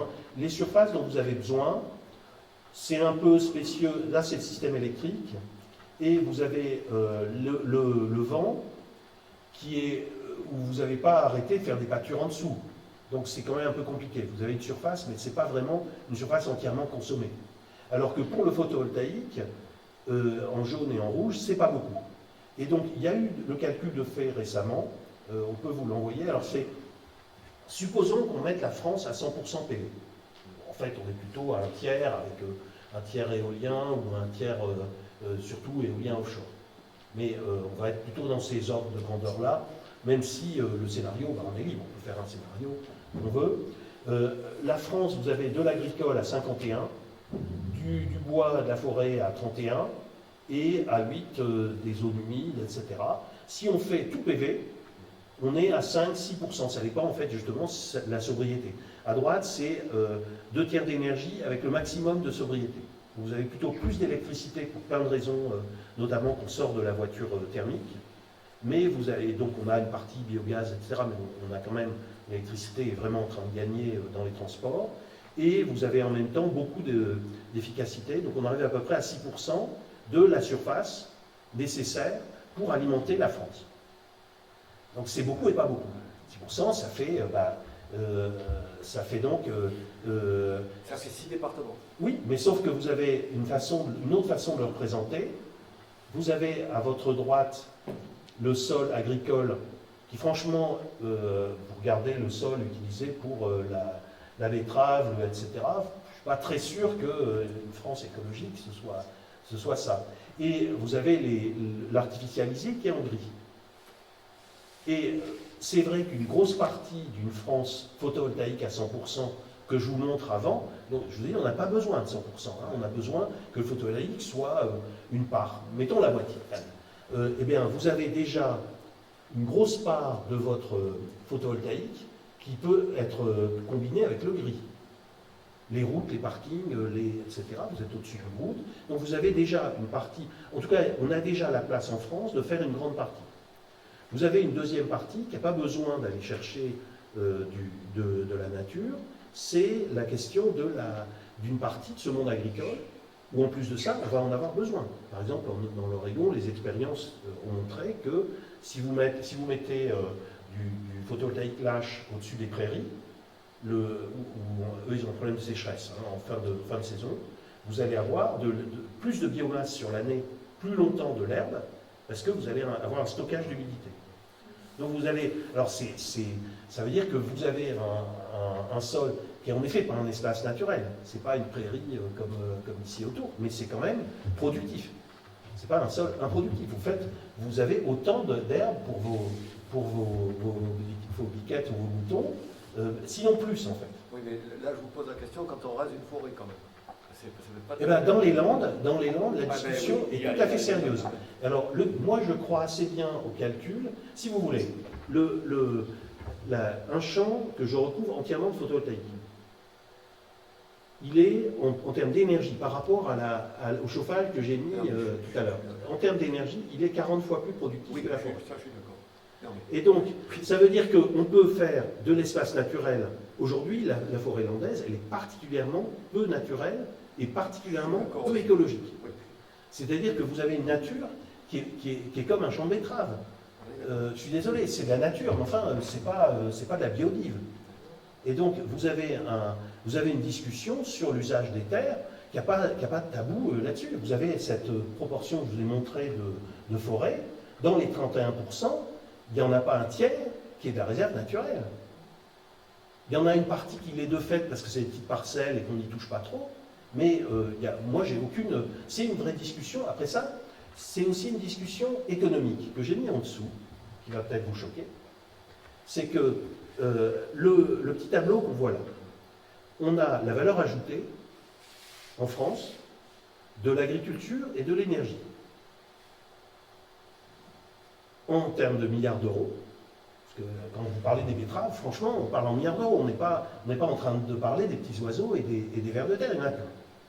Et vous avez l'agriculture qui produit 34, vous avez l'énergie qui nous coûte 102, dont 45 milliards d'importations, et le reste, c'est ce qu'on paye pour avoir des centrales nucléaires, des machins.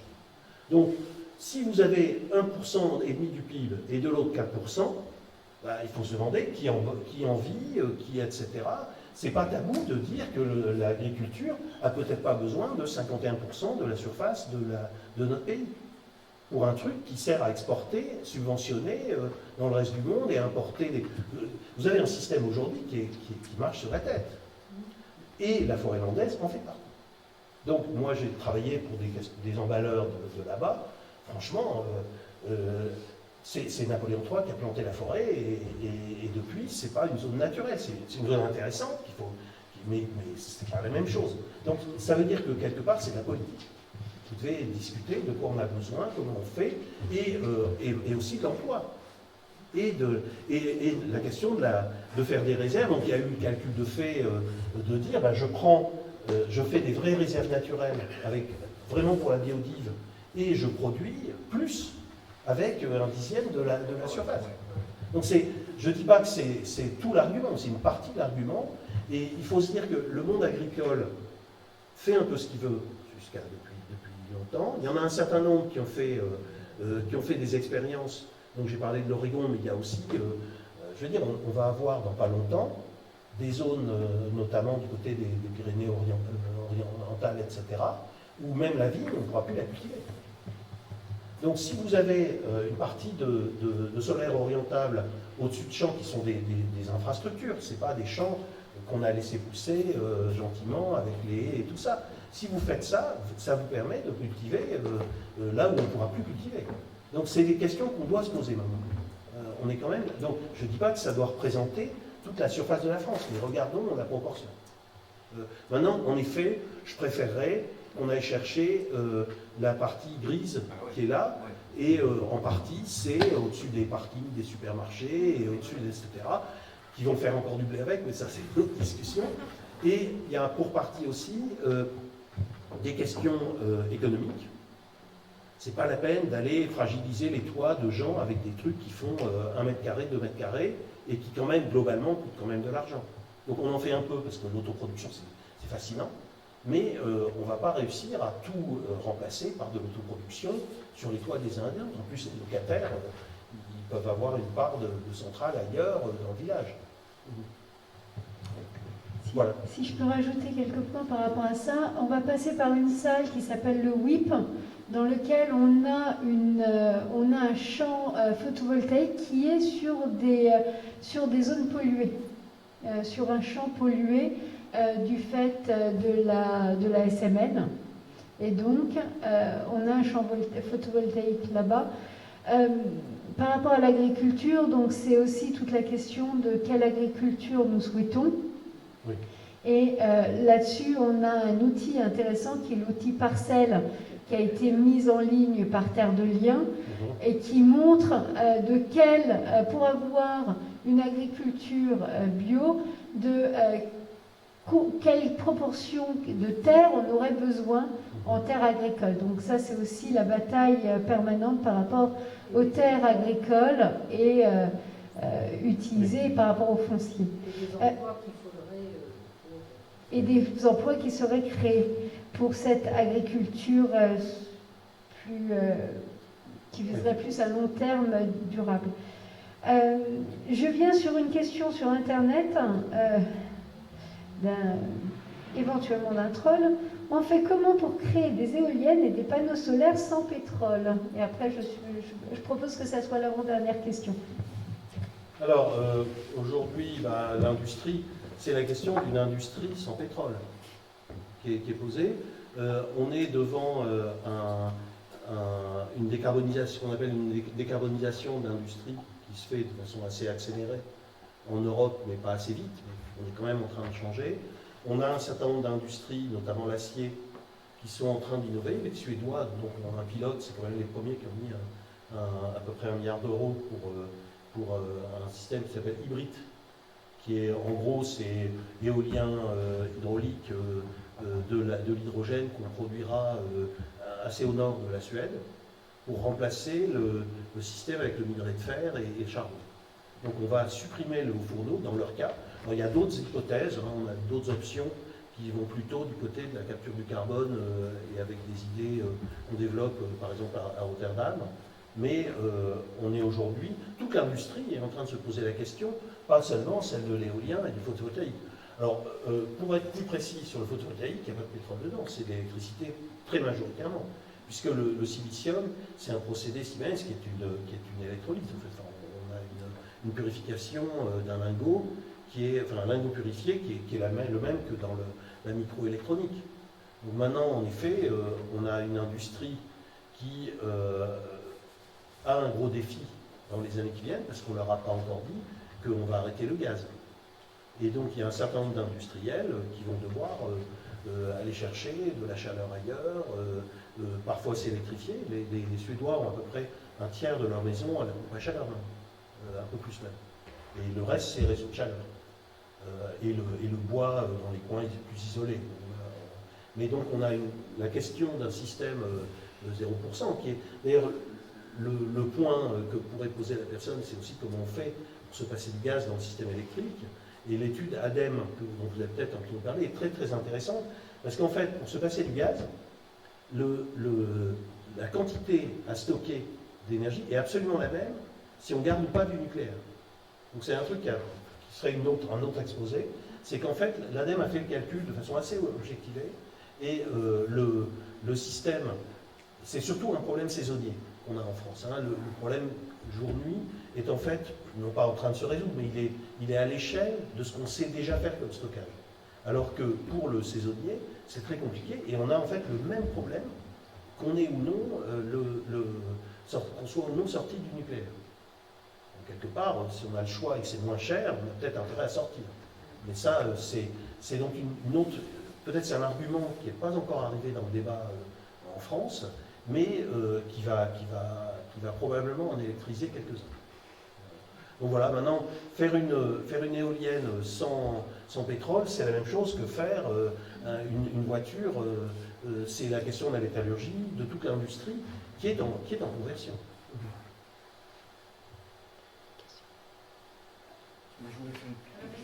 Je pense qu'on est bientôt à la fin. Hein. Là, je crois que je ne connais pas leur limite que vous avez dans ce débat. On en fera d'autres. Hein. Mais je pense qu'il y a beaucoup d'arguments qui n'ont pas été assez utilisés, notamment sur le fait qu'aujourd'hui, c'est le nucléaire qui est anti-industriel et anti-économique. Il faut comprendre ça. Et après ça, et pourquoi le reste du monde ne le fait pas? Peut-être aussi, on peut se poser la question, quand on est français, pourquoi le reste du monde ne va pas se lancer là-dedans, malgré ce que nous disent les espèces de personnages que j'ai décrits tout à l'heure, dont on pourra rire, parce que vous lirez Silence, je ne sais pas comment on va le raconter, mais c'est quelque chose qui n'a peut-être pas été assez raconté. Je voulais juste demander comment les Anglais et les Suédois ont pu nous acheter un EPR en étant bon élèves dans les renouvelables. Comment ils ont pu se faire piéger comme ça? Alors les Suédois n'ont pas acheté c'est les Finlandais.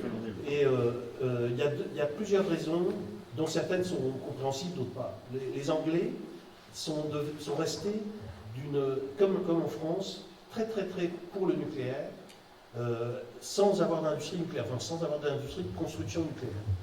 C'est un peu depuis Maggie Thatcher en fait. Hein, Maggie Thatcher a hésité à libéraliser l'électricité quand on lui a dit que ça risquait de tuer le nucléaire. Donc c'est deux amours un peu contradictoires. Et donc le problème de la Finlande est un peu différent aussi. Ils voulaient être un peu indépendants des Russes.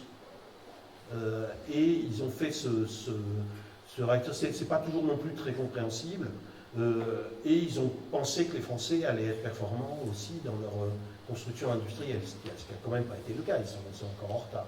Ils n'ont toujours pas démarré leur réacteur. Mais c'est difficile de dire pourquoi. Les Allemands ont fait un virage qui a quand même duré 20 ans. Et il y a une vingtaine d'années, par exemple, les syndicats avaient dit mais non, il n'y a pas d'emploi là, il n'y a pas de... Nous, on a des syndicats qui ont encore une position très attentiste. Hein, moi, j'ai eu des responsables de FO, par exemple, qui m'ont expliqué que l'éolien offshore, ils étaient contre tant qu'ils ne pouvaient pas avoir d'adhérents là-bas. Et quand on regarde la structure industrielle de la France, et c'est le boss qui m'a dit ça. Donc c'est vraiment très compliqué d'avoir un changement si on ne montre pas que c'est l'intérêt collectif de le faire. Collectif au sens ma région, ma ville, mon syndicat, etc. Là, il y a peut-être un job pour les ONG, mais certains syndicats ont un peu fait le virage, mais en Allemagne, ça s'est passé un peu à la base. C'est aussi, il y a eu aussi un point important, c'est quand les compagnies électriques ont dit au gouvernement, avant que ce soit Merkel, c'est déjà il y a longtemps, de toute façon, des réacteurs neufs, on n'en fera jamais s'il n'y a pas les 2/3 du Parlement. Parce qu'on veut être sûr que l'opposition, si elle arrive, ne va pas annuler la commande. Et donc, ça fait déjà longtemps qu'on sait que l'Allemagne, à l'époque, ce n'était pas la sortie du nucléaire existant, mais les nouveaux réacteurs, ça fait déjà 25, très très très longtemps qu'en Allemagne, on a décidé de ne pas en faire. C'est aussi parce que quand ils ont vu que l'alliance franco-allemande, on avait trop, nous, tiré sur la corde. C'était pas du tout équilibré, en tout cas, les Allemands ont estimé qu'ils n'avaient pas assez à y gagner. C'est un peu égoïste aussi.